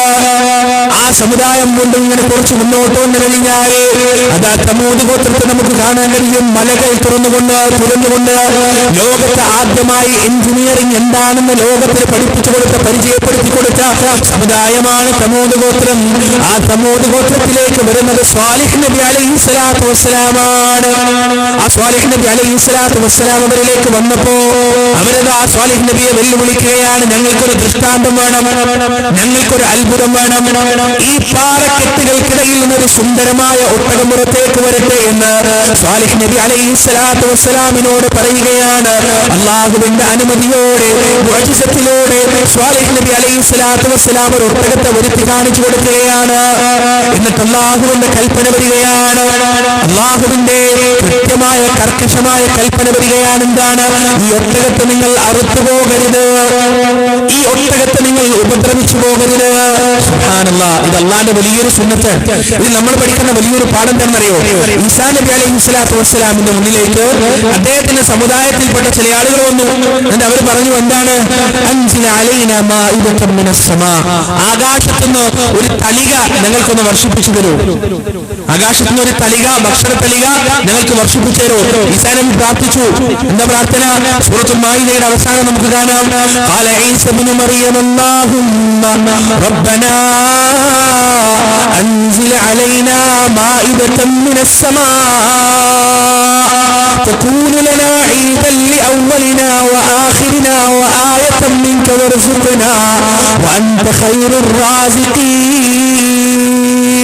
അല്ലാഹുവേ ആകാശലോകത്ത് നിന്ന് ഞങ്ങൾക്ക് നീ ഒരു തളിക ഇറക്കി തരണേ നാഥാ, ഞങ്ങൾക്ക് നീ ഒരു ഭക്ഷണത്തിന്റെ തളിക തരണേ റബ്ബേ എന്ന് ഈസാ നബി അലൈഹിസ്സലാത്തു വസ്സലാം അല്ലാഹുവിനോട് പ്രാർത്ഥിക്കുകയാണ്.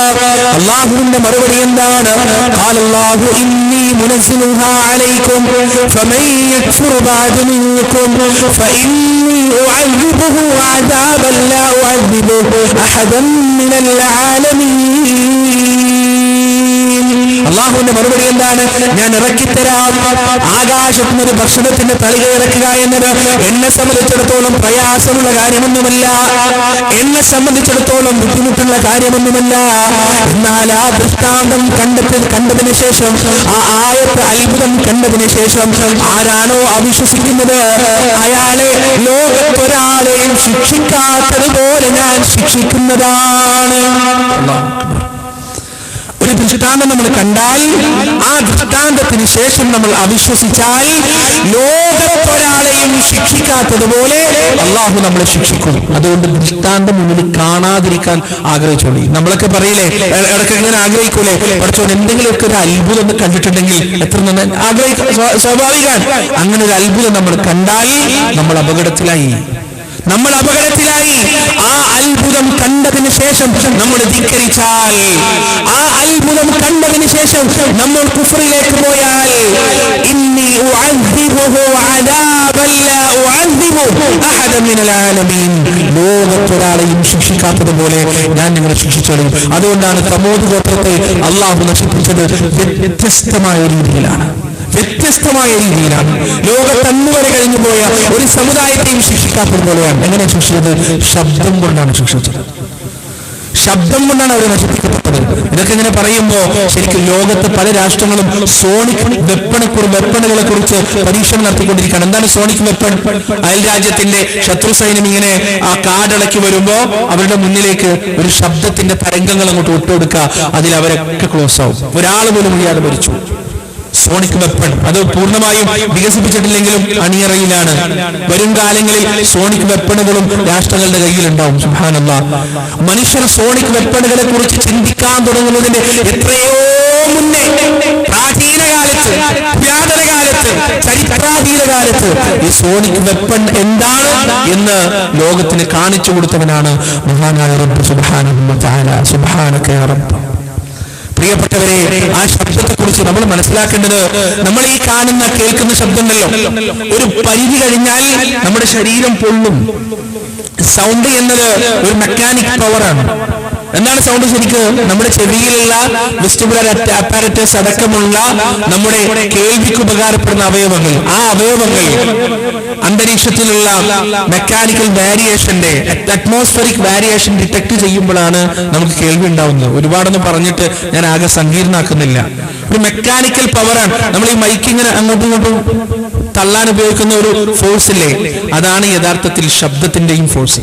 ആ ശബ്ദം ഈ അറ്റ്മോസ്ഫിയറിൽ ഉണ്ടാക്കുന്ന മാറ്റമാണ് നമുക്ക് കേൾവിയായി അനുഭവപ്പെടുന്നത്. ഇതൊരു പരിധി അങ്ങോട്ട് കൂടിക്കഴിഞ്ഞാൽ സുബ്ഹാനല്ലാഹ് എന്ത് സംഭവിക്കും? മരണം സംഭവിക്കും. മനുഷ്യനും പൊള്ളിപ്പോവും, ശരീരമാകെ പറന്നു പോകും നമ്മുടെ ശബ്ദം കൊണ്ട്. സുബ്ഹാനല്ലാഹ്.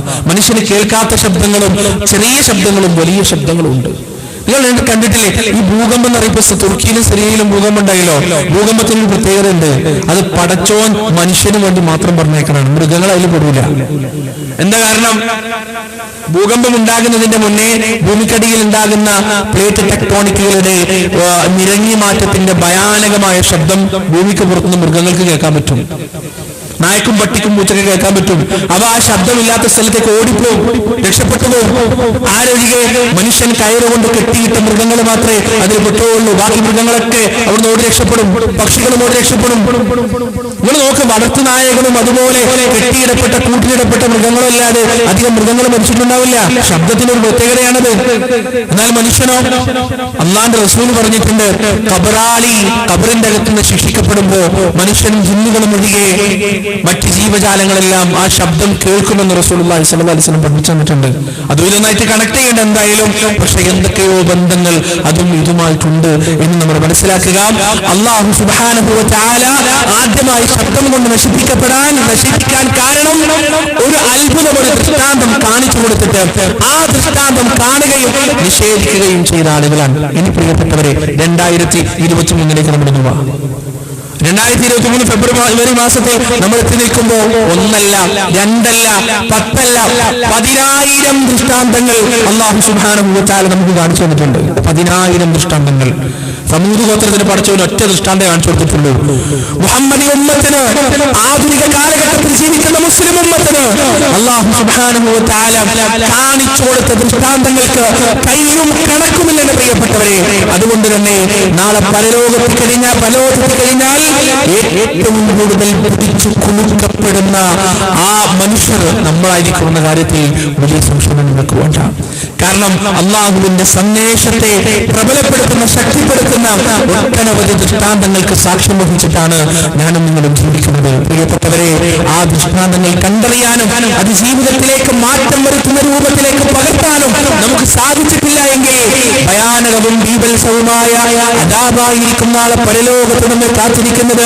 സമൂഹ ഗോത്രത്തിന്റെ ചരിത്രം കഴിഞ്ഞാൽ അവിടെ നമ്മൾക്ക് ഒട്ടനവധി പ്രവാചകന്മാരുടെ ചരിത്രം നമുക്ക് കാണാൻ കഴിയും. മൂസാ നബി അലൈഹിസ്സലാത്തു വസ്സലാമിന്റെ, ഇബ്രാഹിം നബി അലൈഹിസ്സലാത്തു വസ്സലാമിന്റെ, സക്കരിയ നബി അലൈഹിസ്സലാത്തു വസ്സലാമിന്റെ, അയ്യൂബ് നബി അലൈഹിസ്സലാത്തു വസ്സലാമിന്റെ, മഹാനായ അഷ്റഫുൽ ഖൽഖ് മുത്ത് മുഹമ്മദ് റസൂലുള്ളാഹി സ്വല്ലല്ലാഹു അലൈഹി വസല്ലമയുടെ ജീവിതവും നമുക്ക് കാണാൻ കഴിയും. പ്രിയപ്പെട്ടവരെ, പ്രവാചകന്റെ ജീവിതത്തിൽ 40-ാമത്തെ വയസ്സിലാണ് നുബുവത്ത് ലഭിക്കുന്നത്. നുബുവത്ത് ലഭിച്ചതിന് ശേഷമുള്ള മഹാഭൂരിപക്ഷം വരുന്ന കാലഘട്ടത്തിലും അല്ലാഹുവിന്റെ റസൂൽ പറഞ്ഞതെന്താണ്? അല്ലാഹുവിന്റെ റസൂലിന്റെ ദഅവത്ത് എന്തായിരുന്നു? ലാ ഇലാഹ ഇല്ലല്ലാഹ് ലാ മഅബൂദ ബിഹഖ്ഖിൻ ഇല്ലല്ലാഹ്. അല്ലാഹുവിന്റെ റസൂൽ 13 കൊല്ലക്കാലം മദീനയിൽ വെച്ച് വളരെ പ്രധാനമായി പറഞ്ഞ ഒരേ ഒരു ആദർശം ഇത് തന്നെയായിരുന്നു.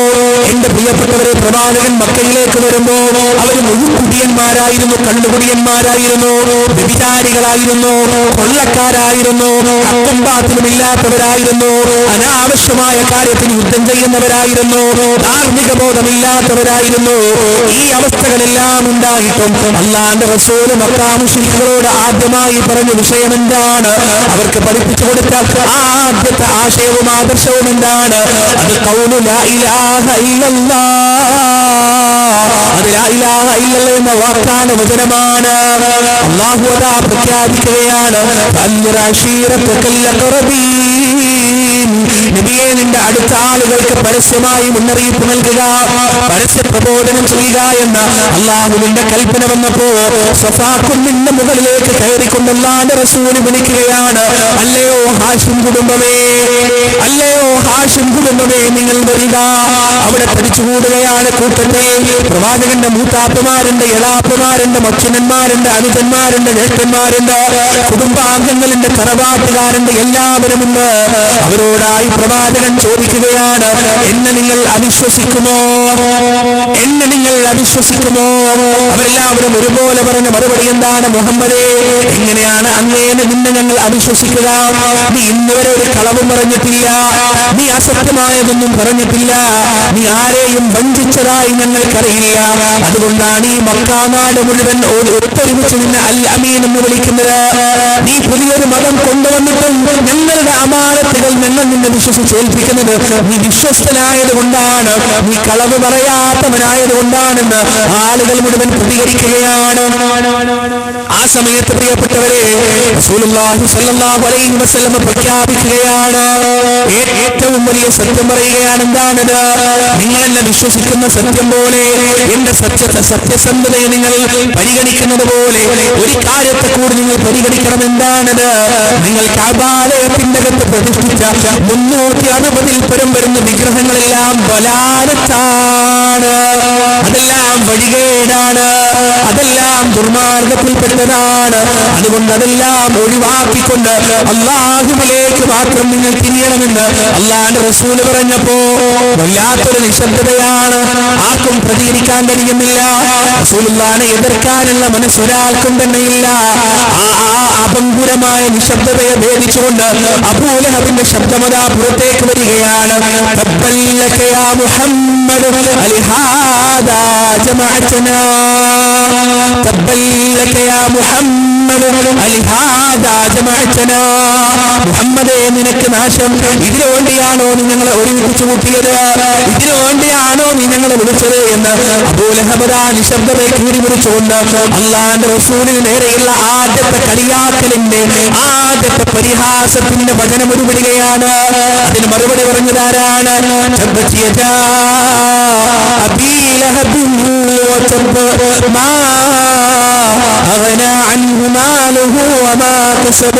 അല്ലാഹുവിന്റെ വാക്കുകളാണ് പടച്ചറപ്പ് പറയുകയാണ്. അബൂ ലഹബിന്റെ രണ്ട് കൈകളും നശിച്ചു പോകട്ടെ, അതതാ നശിച്ചു പോയിരിക്കുകയാണ്.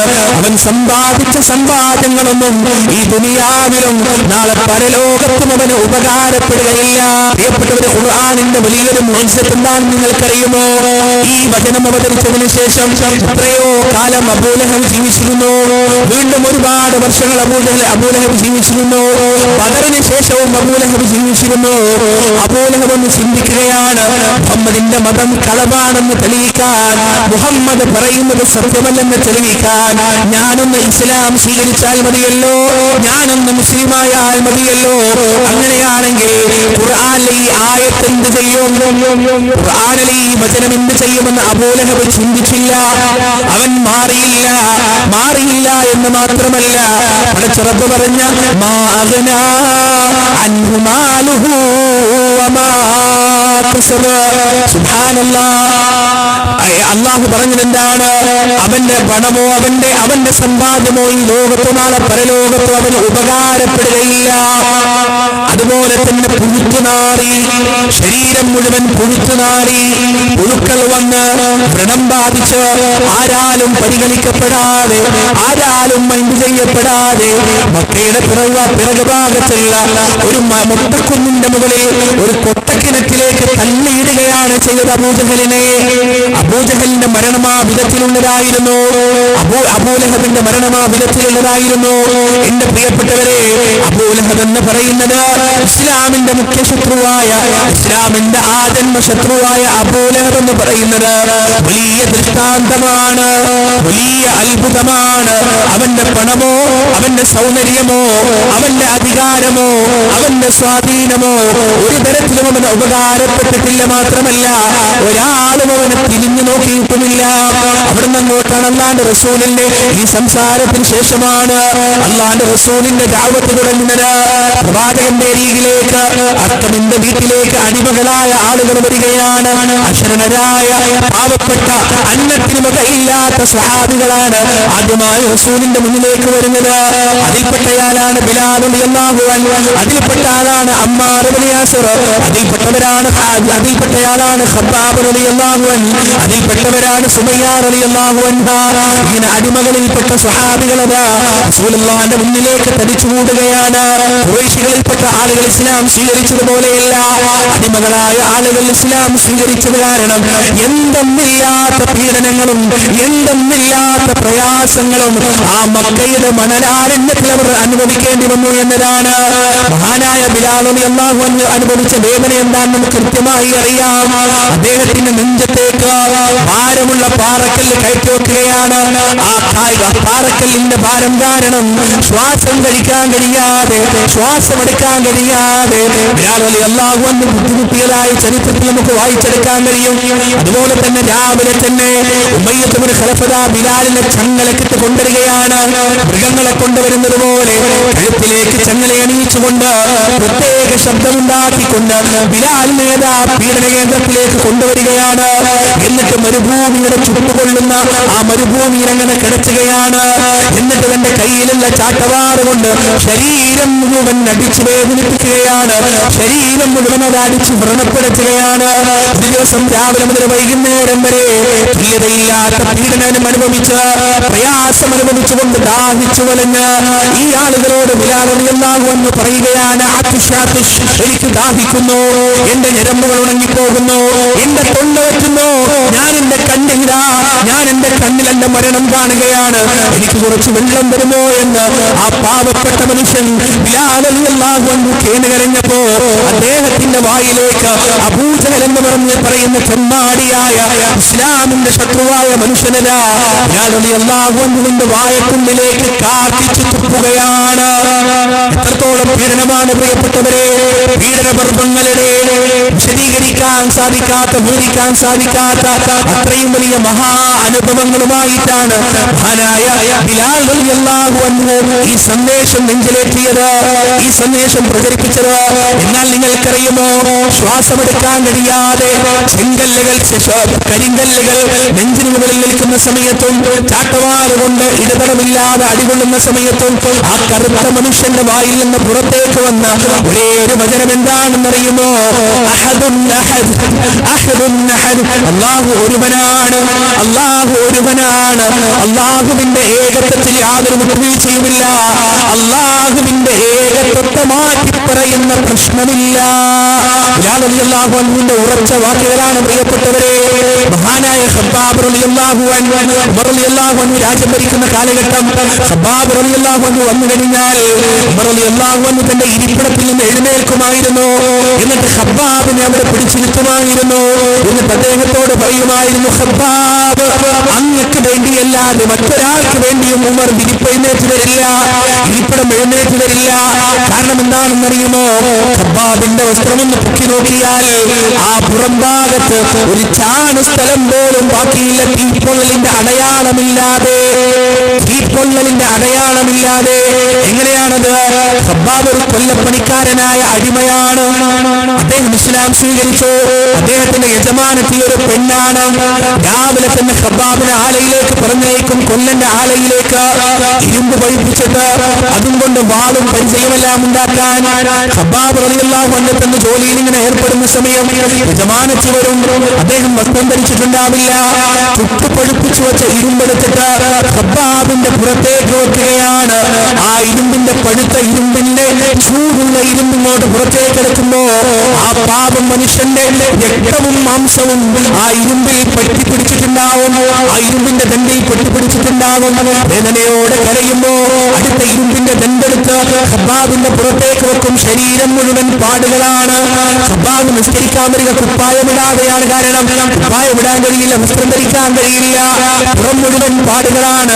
ഖബ്ബാബിന്റെ പുറകിൽ നിന്ന് നമസ്കരിക്കുന്ന ആളുകൾക്ക് ഹൃദയഭേദകമായ കാഴ്ചയാണ്, ഹൃദയം തകരുന്ന കാഴ്ചയാണ്. കാരണം അഹദുൻ അഹദ്, ലാ ഇലാഹ ഇല്ലല്ലാഹ് എന്ന വഹദാനിയത്തിന്റെ സന്ദേശം നെഞ്ചിലേറ്റിയത് കാരണം മുന്നിൽ നിന്ന് നിസ്കരിക്കുന്ന ഈ മനുഷ്യന്റെ പുറംഭാഗത്തൊരു ചാണ് സ്ഥലം പോലും ബാക്കിയില്ല, പൊള്ളാതെ, വികൃതമാവാതെ.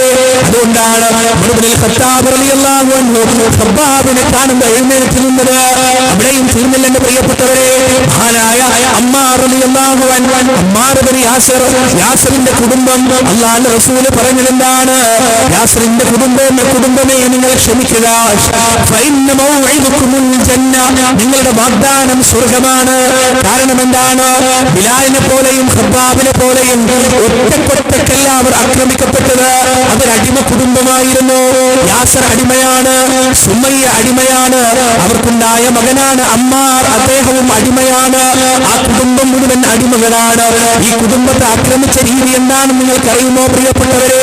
പരസ്പരം കാണുന്ന രൂപത്തിൽ ഉമ്മയെയും ബാപ്പയെയും മകനെയും മുഖതാവിലായിക്കൊണ്ട് ബന്ധിക്കുകയാണ്, കെട്ടിയിടുകയാണ്.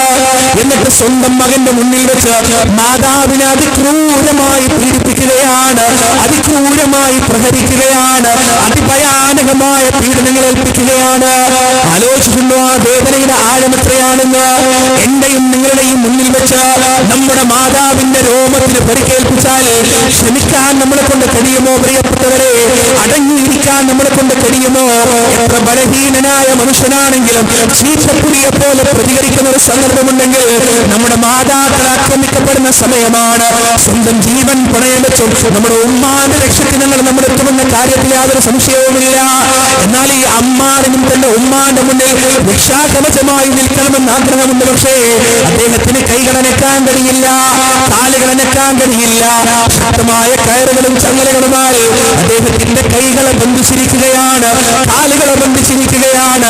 കണ്ണുകൊണ്ടിരാ കൺമുന്നിൽ വെച്ച് സ്വന്തം മാതാവ് ക്രൂരമായി ആക്രമിക്കപ്പെടുന്നത് കാണുകയാണ്. മാത്രമല്ല ആ അക്രമത്തിന്റെ പരിസമാപ്തി എവിടെയാണെന്ന് നിങ്ങൾക്കറിയുമോ? മുന്നിൽ വെച്ചുകൊണ്ട് തന്നെ സുമയ്യ റളിയല്ലാഹു അൻഹയുടെ ഉഭയസ്ഥാനത്തേക്ക് ഇരുമ്പിന്റെ കുന്തമെടുത്തുകൊണ്ട് അബൂജഹൽ കുത്തുകയാണ്.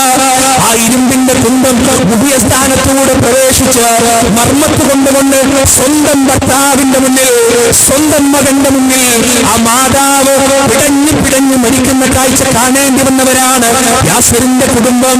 അതുകൊണ്ടാണ് റസൂൽ അവരോട് പറഞ്ഞത്, യാസിറിന്റെ കുടുംബമേ നിങ്ങൾ ക്ഷമിക്കുക, നിങ്ങൾക്കുള്ള വാഗ്ദാനം സ്വർഗമാണെന്ന് അല്ലാഹുവിന്റെ റസൂൽ പറയാൻ കാരണം ഇതാണ്. പ്രിയപ്പെട്ടവരെ, ഇത്തന്റെ ത്യാഗങ്ങൾ മുഴുവനും ഉണ്ടായത് എന്തിനു വേണ്ടിയാണ്? ഇത്തന്റെ പ്രയാസങ്ങൾ മുഴുവൻ ഇവർ അനുഭവിച്ചത് എന്തിനു വേണ്ടിയാണ്? തിരുമില്ലന്റെ പ്രിയപ്പെട്ടവരെ, അല്ലാഹുവിന്റെ റസൂലിന്റെ അനുയായികളുടെ കൂട്ടത്തിൽ സുന്ദരനായ ഒരു യുവാവുണ്ടായിരുന്നു. അതിസുന്ദരനായ സുമുഖനായ ഒരു യുവാവ്. അദ്ദേഹത്തിന്റെ പേര് ഉമൈർ എന്നായിരുന്നു. അദ്ദേഹത്തെ കുറിച്ച് ചരിത്രം പറയുന്നത്, മക്കയുടെ തെരുവീതിയിലൂടെ അദ്ദേഹം നടന്നു കഴിഞ്ഞാൽ അദ്ദേഹത്തോട് നോക്കി കാണുന്നതിന് വേണ്ടി, അദ്ദേഹം ധരിച്ച വസ്ത്രത്തിന്റെ സൗന്ദര്യം ആസ്വദിക്കുന്നതിന് വേണ്ടി, അദ്ദേഹം മൂഷിയ സുഗന്ധത്തിന്റെ സൗരഭ്യം അനുഭവിക്കുന്നതിന് വേണ്ടി മക്കയുടെ വീടകങ്ങളിൽ നിന്ന് യുവതികളതാ പുറത്തേക്കിറങ്ങി നിൽക്കുമായിരുന്നു. അവരെ കല്യാണം കഴിക്കണമെന്ന് ആഗ്രഹിക്കാത്ത ഒരു യുവതി പോലും മക്കയിൽ ഉണ്ടാവുകയില്ല എന്നാണ് ചില ചരിത്രകാരന്മാർ എഴുതി വെക്കുന്നത്. അത്രത്തോളം സുന്ദരനായ, അത്രത്തോളം ധനാഢ്യനായ, അത്രത്തോളം കുബേരനായ, അത്രയും വലിയ പണക്കാരായ മാതാവിന്റെയും പിതാവിന്റെയും മകനായ ഒന്നാമത്തെ ഉടമ്പടിക്ക് ശേഷം റസൂലുള്ളാഹി സ്വല്ലല്ലാഹു അലൈഹി വസല്ലം മുസാബിനോട് മദീനയിലേക്ക് പോകാൻ പറയുകയാണ്. സകല സൗഭാഗ്യങ്ങളും തെളിഞ്ഞുകൊണ്ട്, സകല തരത്തിലുള്ള സമ്പത്ത് ഉപേക്ഷിച്ചുകൊണ്ട് മദീനയിലേക്ക് പോകുകയാണ്. ശുദ്ധകാലം അവിടെ ജീവിക്കുകയാണ്. ഉഹുദിന്റെ രണഭൂമിയിലാണ് മരണപ്പെടുന്നത്. അദ്ദേഹം മരിച്ചതിന് ശേഷം എന്റെ മുന്നേ സംസാരിച്ച സഹോദരൻ പറഞ്ഞതുപോലെ അല്ലാഹുവിന്റെ റസൂലിന്റെ കൽപ്പന ധിക്കരിച്ചുകൊണ്ട്, ഒരു കൽപ്പന മറന്നുകൊണ്ട് ജബലുർ റുമാത്തിൽ നിന്ന് 50ഓളം അൻപൈത്തുകാർ ഇറങ്ങി വരികയും ഏതാനും ആളുകൾ മാത്രം അവിടെ അവശേഷിക്കുകയും ചെയ്തപ്പോ മഹാനായ ഖാലിദ് ഇബ്നു വലീദ് റളിയല്ലാഹു അൻഹുവിന്റെ നേതൃത്വത്തിൽ ആ ജബലുർ റുമാത്ത് വഴി കുതിരപ്പട്ടാളം നിരച്ചു കയറുകയും മുസ്ലിം ഉമ്മത്തിനെ പുറകിൽ നിന്ന് ആക്രമിക്കുകയും പിന്തിരിഞ്ഞോടാൻ തുടങ്ങിയ മക്കാ മുശ്രിക്കുകൾ തിരിഞ്ഞു നിന്നുകൊണ്ട് യുദ്ധം ചെയ്യാൻ തുടങ്ങുകയും ചെയ്തു. ആ സമയത്ത് അല്ലാഹുവിന്റെ റസൂലിന്റെ 2 പല്ലുകൾ പൊട്ടിപ്പോയത് അവിടെ വെച്ചാണ്.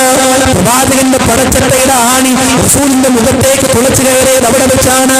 അവിടെ വെച്ചാണ് പ്രിയപ്പെട്ടവരെ വിലമതിക്കാനാവാത്ത 70ഓളം സഹാബികൾ മരണപ്പെടുന്നത്, 70ഓളം സഹാബികൾ ഷഹീദുകളാവുന്നത് ഈ ഉഹുദിന്റെ രണഭൂമിയിൽ വെച്ചാണ്. അല്ലാഹുവിന്റെ റസൂലിന്റെ ഒരു ചെറിയ വാക്കൊന്ന് മുസ്ലിം ഉമ്മത്ത് മറന്നുപോയപ്പോ ഉണ്ടായ ദുരന്തമാണ്. സുബ്ഹാനല്ലാഹ്.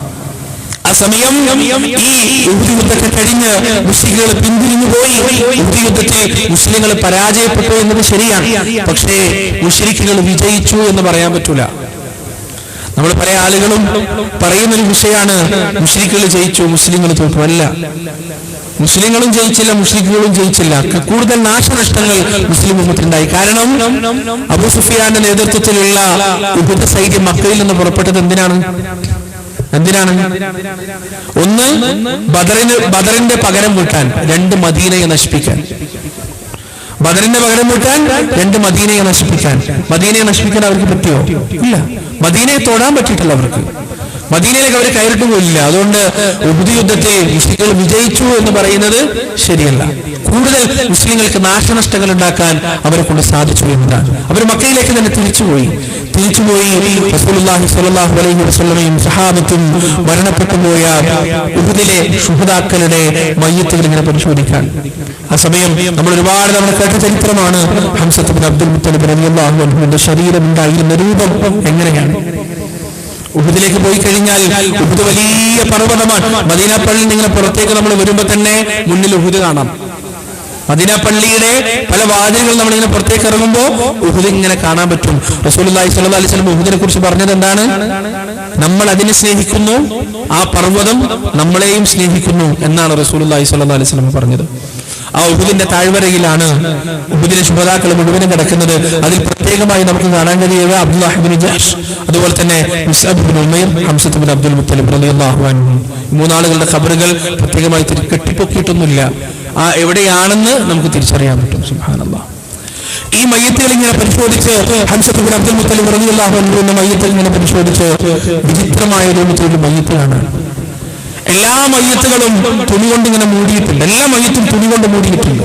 ഒരു മയ്യത്ത് തുണി കൊണ്ട് മൂടപ്പെട്ടിട്ടില്ല മുഴുവനായിട്ട്. എന്താണത് പോലുള്ളത്? മുഖം മറച്ചിട്ടുണ്ട്, കാൽഭാഗം മറച്ചിട്ടില്ല. ആരുടെ മയ്യത്താണെന്ന് ചോദിച്ചപ്പോ റസൂലുള്ളാഹിയുടെ സ്വഹാബത്ത് പറഞ്ഞു കൊടുക്കാണ്, അത് മുസ്അബ് ഇബ്നു ഉമൈറിന്റെ മയ്യത്താണ്. നബി സല്ലല്ലാഹു അലൈഹി വസല്ലമയുടെ കണ്ണുകൾ നിറഞ്ഞു, പ്രവാചകന്റെ ഹൃദയം പിടച്ചു. പ്രവാചകൻ ഗദ്ഗദകനായി സംസാരിക്കാൻ കഴിയുന്നില്ല.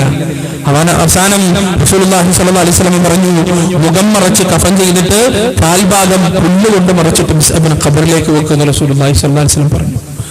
പ്രിയപ്പെട്ടവരെ, മക്കയിലെ യുവാക്കൾക്ക് എത്തിപ്പിടിക്കാൻ കഴിയാത്ത ഷാമിൽ നിന്നും യമനിൽ നിന്നും കൊണ്ടുവന്ന വിലപിടിപ്പുള്ള വസ്ത്രങ്ങൾ ധരിച്ച് യുവാക്കളുടെ ഹൃദയത്തെ ഹരം കൊള്ളിച്ച അവസാനം ഈ ലോകത്ത് നിന്ന് വിട പറഞ്ഞു പോകുന്നത് സ്വന്തം മയ്യത്ത് മുഴുവൻ മറക്കാൻ പോലും തുണിയില്ലാത്ത ദരിദ്രനാരായണനായിട്ടാണ്.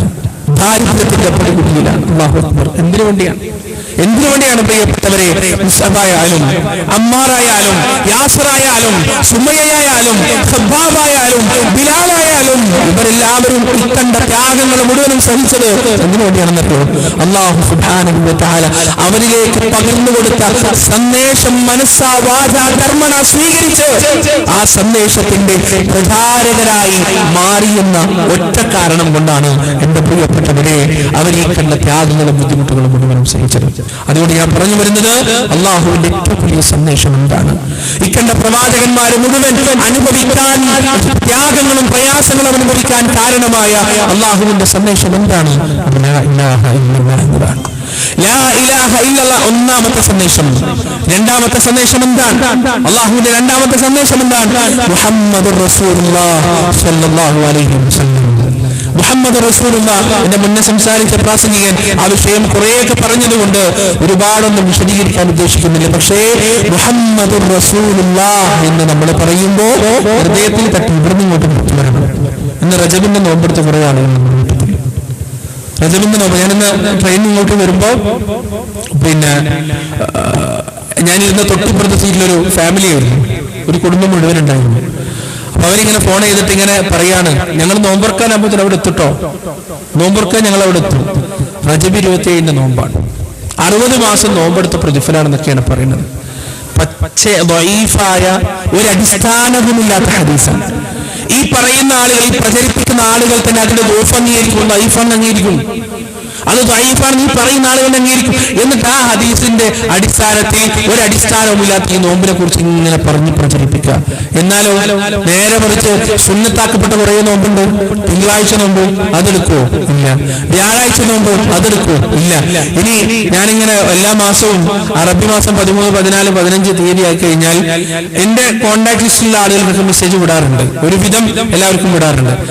അയ്യാമുൽ ബൈദ് എന്ന് പറഞ്ഞിട്ടാണ് മെസ്സേജ് വിടുക. അപ്പോ എന്റെ ഒരുപാട് സുഹൃത്തുക്കൾ തിരിച്ചു ചോദിക്കുന്ന ചോദ്യം എന്താണ്?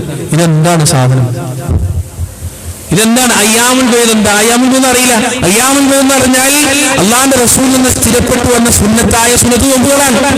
ഈ സുന്നത്ത് അറിയില്ല, ഈ സുന്നത്ത് നോമ്പ് എടുക്കാറില്ല. റസൂലുള്ളാഹി സ്വല്ലല്ലാഹു അലൈഹി വസല്ലം പലപ്പോഴും യാത്രയിൽ പോലും ഒഴിവാക്കാതെ പിടിച്ചിരുന്ന നോമ്പാണ് അയ്യാമുൽ ബൈദിന്റെ നോമ്പ്.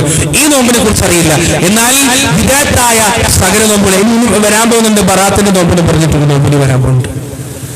റജബ് 27 നോമ്പ്, ബറാത്തിന്റെ നോമ്പ്, ഇങ്ങനെ ഒരു മാസം ശരാശരി സുന്നത്തായ നോമ്പുകൾ മുഴുവൻ എടുത്താൽ ഒരാൾക്ക് 11 നോമ്പ് കിട്ടും. ദിവസങ്ങൾ ഓവർലാപ്പ് ആവുന്നില്ലെങ്കിൽ ഒരാൾക്ക് 11 നോമ്പ് ഒരു മാസം കിട്ടും. 8 നോമ്പുകൾ തിങ്കളും വ്യാഴവും, 4 ആഴ്ച, 3 നോമ്പുകൾ അയ്യാമുൽ ബൈദിന്റെ. ചിലപ്പോൾ ഇത് അയ്യാമുൽ ബൈദിന്റെ നോമ്പ് വ്യാഴാഴ്ച തിങ്കളാഴ്ച വന്നാൽ നോമ്പിന്റെ എണ്ണം കുറയും. 11ഓളം നോമ്പുകൾ ഓവർലാപ്പ് വന്നിട്ടില്ലെങ്കിൽ ഒരാൾക്ക് കിട്ടും. ഇതൊന്നും വേണ്ട, സുന്നത്തൊന്നും വേണ്ട, സുന്നത്തിനോട് യാതൊരു ആഭിമുഖ്യമില്ല. പിന്നെ എന്താണ് വേണ്ടത്? ഇത്തരത്തിൽ എന്തെങ്കിലും പുതിയ സംഭവങ്ങൾ ഉണ്ടെങ്കിൽ അതിന്റെ പിന്നാലെ പോവുക എന്നതാണ്. പ്രിയപ്പെട്ടവരെ, എല്ലാ സംസാരങ്ങളുടെയും തുടക്കത്തിൽ, എല്ലാ ഖുതുബകളുടെയും തുടക്കത്തിൽ നമ്മൾ കേൾക്കുന്ന ഒരു വിഷയമുണ്ട്. എന്താണ്?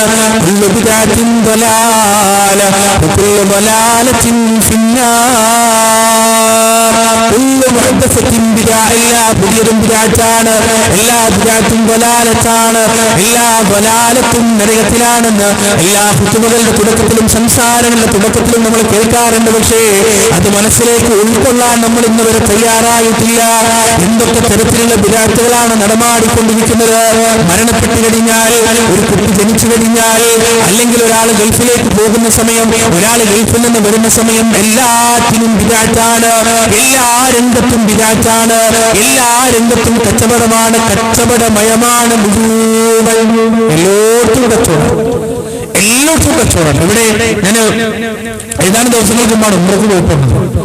ഏറ്റവും വലിയ അത്ഭുതം എന്ന് അറിയപ്പെട്ടവരെ, നമ്മുടെ നാട്ടിൽ ഇപ്പോ കേരളത്തോട് അടുത്ത് നിൽക്കുന്ന പ്രദേശമാണല്ലോ മംഗലാപുരം. കേരളത്തിന്റെ ഒട്ടുമിക്ക സംസ്കാരങ്ങളും മംഗലാപുരത്തിൽ കിട്ടിയിട്ടുണ്ട്.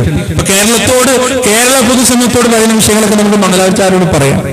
അവിടെ ഉംറക്ക് പോയി കഴിഞ്ഞാൽ കാണാൻ പറ്റുന്ന ഒരു കാഴ്ച എന്താ അറിയോ? ഹറമിന്ന് ബാങ്ക് കൊടുക്കും. നല്ല ബാങ്കാണല്ലോ, ഹൃദയത്തെ തട്ടുന്ന ബാങ്കാണ് ഹറമിന്റെ ബാങ്ക്. നമ്മളിങ്ങനെ ചിലപ്പോൾ കുറച്ച് ഇറങ്ങാൻ താമസിച്ചിട്ടുണ്ടെങ്കിൽ ബാങ്ക് കൊടുക്കുമ്പോൾ നമ്മളിങ്ങനെ പള്ളിയിലേക്ക് പോകും. അപ്പതാ കുറേ മഫ്തട്ട ആളുകൾ ഇങ്ങനെ തിരിച്ച് പള്ളിയിൽ ഇങ്ങനെ തിരിച്ചു വരുന്നുണ്ടാവും. കൂട്ടം കൂട്ടായിട്ട് പള്ളിയിൽ ഇങ്ങനെ തിരിച്ചു വരുന്നുണ്ടാവും. എന്താ കാര്യം? പെണ്ണുങ്ങൾക്ക് പള്ളിയിൽ നിസ്കരിക്കാൻ പറ്റൂലല്ലോ. ഇതിന് ഏറ്റവും വലിയ ദുരന്തം എന്താ പറയുക? നിങ്ങൾ ഈ ഹറമിൽ ഏകദേശം കിലോമീറ്ററുകളോളം മൈക്കിന്റെ ബോക്സുകൾ മറ്റുണ്ടാവും. അപ്പൊ ഇതൊക്കെ ഒന്ന് ഓണായി റെഡിയായി വരണമെങ്കിൽ ഒരു 1/4 മണിക്കൂർ 20 മിനിറ്റ് മുമ്പ് എന്ത് ചെയ്യണം? മൈക്ക് ഓണാക്കി വെക്കണം. എന്നാൽ മാത്രം എന്ത് ചെയ്യുള്ളൂ? എല്ലാ ഭാഗത്തുമുള്ള ബോക്സുകളൊക്കെ കൃത്യമായിട്ട് ഓണായി ഒന്ന് സെറ്റായി വരുള്ളൂ. ഈ ഉസ്താദ്മാരെന്താ പറഞ്ഞു കൊടുക്കാറിയോ? സാധാരണക്കാരെ സ്ത്രീകൾക്ക് നിങ്ങളൊരു മുട്ട് കേൾക്കും, ആ മുട്ട് സ്ത്രീകൾക്ക് പുറത്തു പോകാനുള്ളതെന്നാണ്. അത് മൈക്ക് ഓണാക്കണാണ്. ബാങ്കിന്റെ 20 മിനിറ്റ് മുമ്പ് മൈക്ക് ഓണാക്കി വെക്കുന്നതാണ്. അപ്പം സ്ത്രീകളോട് പറഞ്ഞു കൊടുക്കും, ആ മുട്ട് സ്ത്രീകൾക്ക് പുറത്തു പോകാനുള്ള മുട്ടാണ്. അപ്പൊ നിങ്ങൾ എന്ത് ചെയ്യുക? അവിടുന്ന് ഇറങ്ങി ഇങ്ങനെ വരാം. ഈ സാധുക്കൾ ഇങ്ങനെ ഇറങ്ങി വരാം. പച്ചയായ ബിദ്അത്ത്. ബാങ്ക് കൊടുക്കുമ്പോ പള്ളിയിൽ നിന്ന് സ്ത്രീകൾ ഇറങ്ങി വരിക എന്നത് പച്ചയായ ബിദ്അത്ത്. അവിടെയും തീർന്നില്ല. ഈ പള്ളിയിലേക്ക് പോകാൻ സമ്മതിക്കാതെ ഈ സാധുക്കളെയും കൊണ്ട് ജബൽ കൂടി ഇറങ്ങും. ജബൽ സൗർ കയറാം. 1000കണക്കിന് അടികൾ ഉയരമുള്ള ജബൽ സൗറിലേക്കും ജബൽ നൂറിലേക്കും പോകും. എന്നിട്ട് ജബൽ സൗറിൽ 3 ദിവസം കയറും. റസൂൽ അവിടെ 3 ദിവസം സവീകരിച്ചു. റസൂൽ അബൂജഹലിനെ പേടിച്ചിട്ടാണ്, പിന്നെ അബൂജഹലിന്റെ മുത്തുവത്തിന്റെ ശൈവത്തിന്റെ കണ്ണു പൊട്ടിച്ചിട്ടാണ് സൗറിൽ പോയിരുന്നത്. നിങ്ങൾ ഈ സൗദി ഗവൺമെന്റിനെ പഠിച്ചിട്ടാണ് നിങ്ങൾ അതിൽ പോയി കയറി പോണത്? എന്നാൽ അത്ഭുതങ്ങൾ ആലോചിച്ചു. 3 ദിവസം ഈ സാധുക്കളെ കൊണ്ട് ഇത്രയും വലിയ മല കയറിയിട്ടേ ഒരു 11-12 മണിയാവുമ്പോ ഈ താത്താരിങ്ങനെ വരുന്ന പോലെ നിങ്ങൾ കാണണം. തളർന്ന് അവശരായി കിതച്ച് നിൽക്കാൻ കഴിയാതെ. എന്നിട്ട് 1,00,000 പ്രതിഫലമാണ് ഇരട്ടി ഹറമിൽ നിസ്കരിച്ചാൽ, മക്കത്തെ പള്ളി നിസ്കരിച്ചാൽ. അത് അവർക്ക് നിഷേധിക്കാം. എന്നിട്ട് ഒരു പ്രതിഫലം പോലും ഇല്ലാത്ത, ഒരു പുണ്യം പോലും ഇല്ലാത്ത മലകൾ കയറ്റാ. നബി സല്ലല്ലാഹു അലൈഹി വസല്ലം മക്കം ഫത്ഹിന് ശേഷമോ അല്ലെങ്കിൽ നുബുവത്തിന് ശേഷമോ ഇറയില് അന്ന് നുബുവത്തിന് മുന്നേ ഇറ കയറിയിട്ടില്ല. അതുപോലെ തന്നെ മദീനയിലേക്ക് പലായനം ചെയ്തതിനു ശേഷം സൗറിലും കയറിയിട്ടില്ല. കാരണം അതിനൊരു പ്രത്യേകതയില്ല. ഇത്തരത്തിലുള്ള ബിദ്അത്തുകളിൽ ഹറമിന്റെ പരിസരങ്ങളിൽ പോലും ആളുകളെ തളച്ചിടുന്ന ആളുകൾ, അവർക്കൊരായത്ത് പരിശുദ്ധ ഖുർആനിലെ ഹജ്ജത്തുൽ വിദാഇന്റെ അന്ന് റസൂലുള്ളാഹി സ്വല്ലല്ലാഹു അലൈഹി വസല്ലം ഓതിക്കൊടുത്ത ആയത്തുകൾ പ്രിയപ്പെട്ടവരെ, അല്ലാഹുവിന്റെ റസൂല് ഹൃദയഹാരിയായ രൂപത്തിൽ, ഹൃദയത്തിൽ തട്ടുന്ന രൂപത്തിൽ നമുക്ക് പറഞ്ഞു തന്ന ആയത്ത്, അൽയൗമ അക്മൽതു ലക്കും ദീനക്കും വഅത്മംതു അലൈക്കും നിഅമതി വറദീതു ലക്കുമുൽ ഇസ്ലാമ ദീനാ. ഇന്നേ ദിവസം ഞാനിതാ നിങ്ങൾക്ക് ദീന പൂർത്തിയാക്കി തന്നിരിക്കുകയാണ്, എന്റെ ഇസ്ലാമിനെ ഞാനിതാ മതമായി തൃപ്തിപ്പെട്ടു തന്നിരിക്കുകയാണെന്ന് പടച്ചറപ്പിന്റെ വാക്കുകളുണ്ടല്ലോ പ്രിയപ്പെട്ടവരെ. ആ വാക്കുകൾ അതിന്റെ അർത്ഥം അത് തന്നെയാണ്. ആ വാക്ക് റബ്ബ് അർത്ഥത്തിൽ പറയുമ്പോ അതിന്റെ ഉദ്ദേശം ദീന പൂർത്തിയായി എന്നതാണ്. നിറയെ വെള്ളമുള്ള ഒരു പാനപാത്രത്തിലേക്ക് പുതുതായൊരു വെള്ളം വന്നു കഴിഞ്ഞാൽ അതിലുള്ള വെള്ളം പുറത്തേക്ക് പോകാതെ നിവൃത്തിയില്ല. ഇസ്ലാം എന്നാൽ നിറഞ്ഞ പാത്രമാണ്. അതിന്റെ ഉള്ളിലേക്ക് പുതുതായൊന്ന് കടന്നു വന്നു കഴിഞ്ഞാൽ അതിൽ പഠിപ്പിച്ച സുന്നത്ത് പുറത്തു പോകാതെ യാതൊരു നിവൃത്തിയുമില്ല. ഉദാഹരണത്തിന് മയ്യിത്ത് കൊണ്ടുപോകുമ്പോ നിശബ്ദത പാലിക്കണമെന്നാണ് പ്രവാചകൻ പഠിപ്പിച്ചത്. ലാ ഇലാഹ ഇല്ലല്ലാഹ് എന്ന വഹദാനിയത്തിന്റെ കലിമത്ത് മുദ്രാവാക്യമായി വിളിക്കാൻ തുടങ്ങിയാൽ എന്റെ പ്രിയപ്പെട്ടവരെ, അല്ലാഹുവിന്റെ റസൂൽ പഠിപ്പിച്ച സുന്നത്ത് അവിടെ ഇല്ലാതെയാവുകയാണ്. ബിദ്അത്ത് അവിടെ ജനിക്കുകയും ചെയ്യുകയാണ്. അതുകൊണ്ട് എന്റെ ശബ്ദം ശ്രവിക്കുന്ന പ്രിയപ്പെട്ട മുസ്ലിം ഉമ്മത്തിൽപ്പെട്ട ആളുകളെ, അള്ളാന്റെ സന്ദേശത്തിലെ രണ്ടാമത്തത് മുഹമ്മദ് റസൂലുള്ളാഹി എന്നതാണ്. വിമോചനത്തിന്റെ പാത എന്ന് പറയുന്നത് ആ പ്രവാചകന്റെ കാൽപ്പാടുകളാണ്, ആ പ്രവാചകന്റെ കാലടികളാണ്. നമ്മളൊരു കർമ്മം ഇവിടെ ചെയ്തു കഴിഞ്ഞാൽ ആ കർമ്മത്തിന് കൃത്യം 1400 കൊല്ലത്തെ പഴക്കമുണ്ടാവണം. 300 കൊല്ലത്തെ പഴക്കമുണ്ടായാൽ പോരാ, 500 കൊല്ലത്തെ പഴക്കമുണ്ടായാൽ പോരാ, 1000 കൊല്ലത്തെ പഴക്കമുണ്ടായാൽ പോരാ. അള്ളാന്റെ റസൂല് മരിക്കുന്ന സമയത്തുള്ള അത്രയും വർഷത്തിന്റെ 1.5 സഹസ്രാബ്ദത്തിന്റെ പഴക്കമുണ്ടെങ്കിൽ മാത്രമേ ഒരു ഇബാദത്താവുകയുള്ളൂ. ആ സന്ദേശം നാം ഏറ്റെടുക്കേണ്ടതിന്റെ പ്രിയപ്പെട്ടവരെ, അള്ളാന്റെ റസൂലിന്റെ സ്വഹാബത്ത് ഭയന്നതുപോലെ വിദാത്തിന് നാം ഭയപ്പെടേണ്ടതുണ്ട്.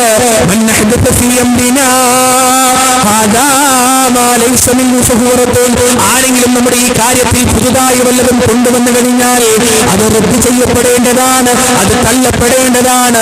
എത്ര വലിയ ഉസ്താദാകട്ടെ, എത്ര വലിയ ആലിമാകട്ടെ, എത്ര വലിയ സമ്പന്നനാകട്ടെ, എത്ര വലിയ നേതാവാകട്ടെ, പരിശുദ്ധ ഇസ്ലാമിലേക്ക് പുതുതായി വല്ലതും കൊണ്ടുവന്നു കഴിഞ്ഞാൽ മുഖം നോക്കാതെ കളയണം പ്രിയപ്പെട്ടവരെ.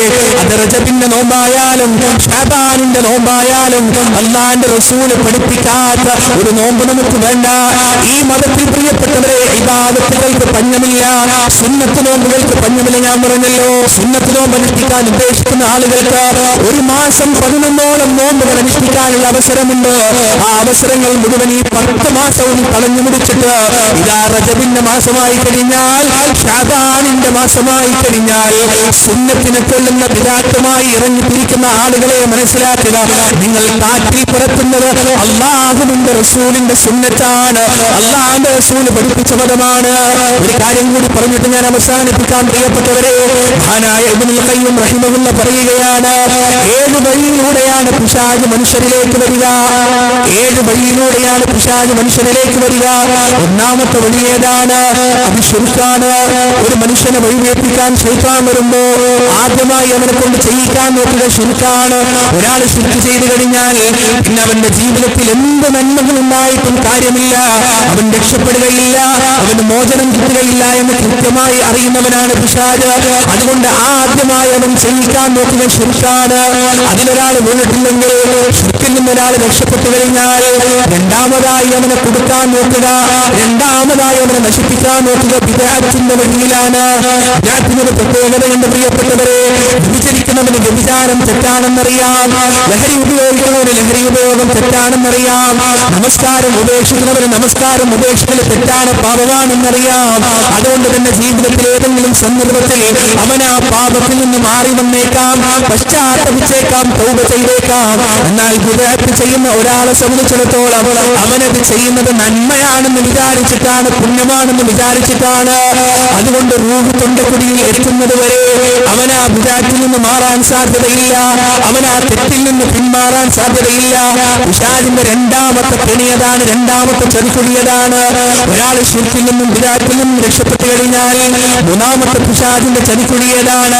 അവനെ കൊണ്ട് വലിയ തെറ്റുകൾ ചെയ്യിക്കുക എന്നതാണ്. വൻപാപങ്ങൾ സബഉൽ മുബിഖാത്തിൽ എണ്ണി പറഞ്ഞതുപോലെയുള്ള വൻപാപങ്ങൾ ആ മനുഷ്യനെ കൊണ്ട് ചെയ്യിക്കുക എന്നതാണ്. ഈ വൻപാപത്തിൽ നിന്നും ഒരാൾ രക്ഷപ്പെട്ടു കഴിഞ്ഞാൽ നാലാമതായുള്ള പിശാചിന്റെ ചതിക്കുഴി എന്താണ്? ചെറുപാപങ്ങൾ ചെയ്യിക്കുക എന്നതാണ്. ജീവിതത്തിലധികം ശ്രദ്ധിക്കാതെ പോകുന്ന ചെറിയ ചെറിയ പാപങ്ങൾ ചെയ്യിച്ച് അവന്റെ ജീവിതത്തിൽ മുഴുവൻ പാപം കൊണ്ട് കറമഹിമയമാക്കുക എന്നതാണ്. ഈ ചെറുപാപങ്ങളിൽ നിന്നും ഒരാൾ രക്ഷപ്പെട്ടു കഴിഞ്ഞാൽ അഞ്ചാമത്തെ പിശാചിന്റെ വഴി എന്താണ്? മഹാനായ ഇബ്നുൽ ഖയ്യിം റഹിമഹുല്ലാഹ് പറഞ്ഞിരുന്നു, അഞ്ചാമത്തെ വഴി എന്താണ്? ഒരു തരത്തിൽ അവന് കിട്ടുന്നില്ല, ശിർക്ക് ചെയ്യുന്നില്ല, ബിദ്അത്ത് ചെയ്യുന്നില്ല, വൻപാപങ്ങളും ചെയ്യുന്നില്ല, ചെറുപാപങ്ങളും ചെയ്യുന്നില്ല. ഇനിയുള്ള മാർഗം എന്താണ്? അവനെ കൊണ്ട് താരതമ്യേന പ്രതിഫലം കുറഞ്ഞ അമലുകൾ ചെയ്യിക്കുക എന്നതാണ്. കൂലി കുറഞ്ഞ അമലുകൾ ചെയ്യുക. ഉദാഹരണത്തിന് ഖുർആൻ ഓതുക എന്നതും ദിക്ർ ചൊല്ലുക എന്നതും 2 ഓപ്ഷനാണ്. ഏതിനാണ് പ്രതിഫലം കൂടുതൽ? ഖുർആൻ ഓതുന്നതിനാണ്. അപ്പൊ ഖുർആൻ ഓദിക്കാതിരിക്കുക. എന്മാരുടെ ഭാഗ്യവതികളുടെ കൂട്ടത്തിൽ റബ്ബ് സുബ്ഹാനഹു വ തആല നമ്മേവരെയും ഉൾപ്പെടുത്തുമാറാകട്ടെ. പ്രിയപ്പെട്ടവരെ, അവസാനം മരിച്ചോ ഈ ലോകത്ത് നിന്ന് വിട പറഞ്ഞു പോകുമ്പോൾ ലാ ഇലാഹ ഇല്ലല്ലാഹ് എന്ന വഹ്ദാനിയത്തിന്റെ കലിമത്ത് ചൊല്ലിച്ചുകൊണ്ട് മരണപ്പെട്ടു പോകാൻ റബ്ബ് സുബ്ഹാനഹു വ തആല നമുക്കേവർക്കും തൗഫീഖ് നൽകുമാറാകട്ടെ. അല്ലാഹുവേ, ജീവിതത്തിന്റെ അകവും പുറവും ഒരുപോലെ സംശുദ്ധമാക്കി ഞങ്ങൾക്ക് അനുഗ്രഹം ചെയ്തു തരണേ റബ്ബേ. അവസാനം വരെ ലാ ഇലാഹ ഇല്ലല്ലാഹ് എന്ന വഹ്ദാനിയത്തിന്റെ കലിമത്തിന്റെ വക്താക്കളാകാൻ ഞങ്ങൾക്ക് നീ തൗഫീഖ് നൽകണം റബ്ബേ. അവസാനം മരിച്ചു നിന്നിലേക്ക് മടങ്ങി വരുമ്പോൾ ഈ വഹ്ദാനിയത്തിന്റെ കലിമത്ത് ഉച്ചരിച്ചുകൊണ്ട് ഹൃദയം കൊണ്ടും നാവ് കൊണ്ടും പ്രഖ്യാപിച്ചുകൊണ്ട് നിന്നിലേക്ക് മടങ്ങി വരാൻ ഞങ്ങൾക്ക് നീ തൗഫീഖ് നൽകണേ നാഥാ. اللهم اغفر للمؤمنين والمؤمنات والمسلمين والمسلمات الأحياء منهم والأموات إنك مجيب دعوات يا قاضي الحاجات. ربنا ظلمنا أنفسنا وإن لم تغفر لنا وترحمنا لنكونن من الخاسرين. ربنا آتنا في الدنيا حسنة وفي الآخرة حسنة وقنا عذاب النار. ربنا تقبل منا إنك أنت السميع العليم وتب علينا إنك أنت التواب الرحيم. وآخر دعوانا أن الحمد لله رب العالمين والسلام عليكم.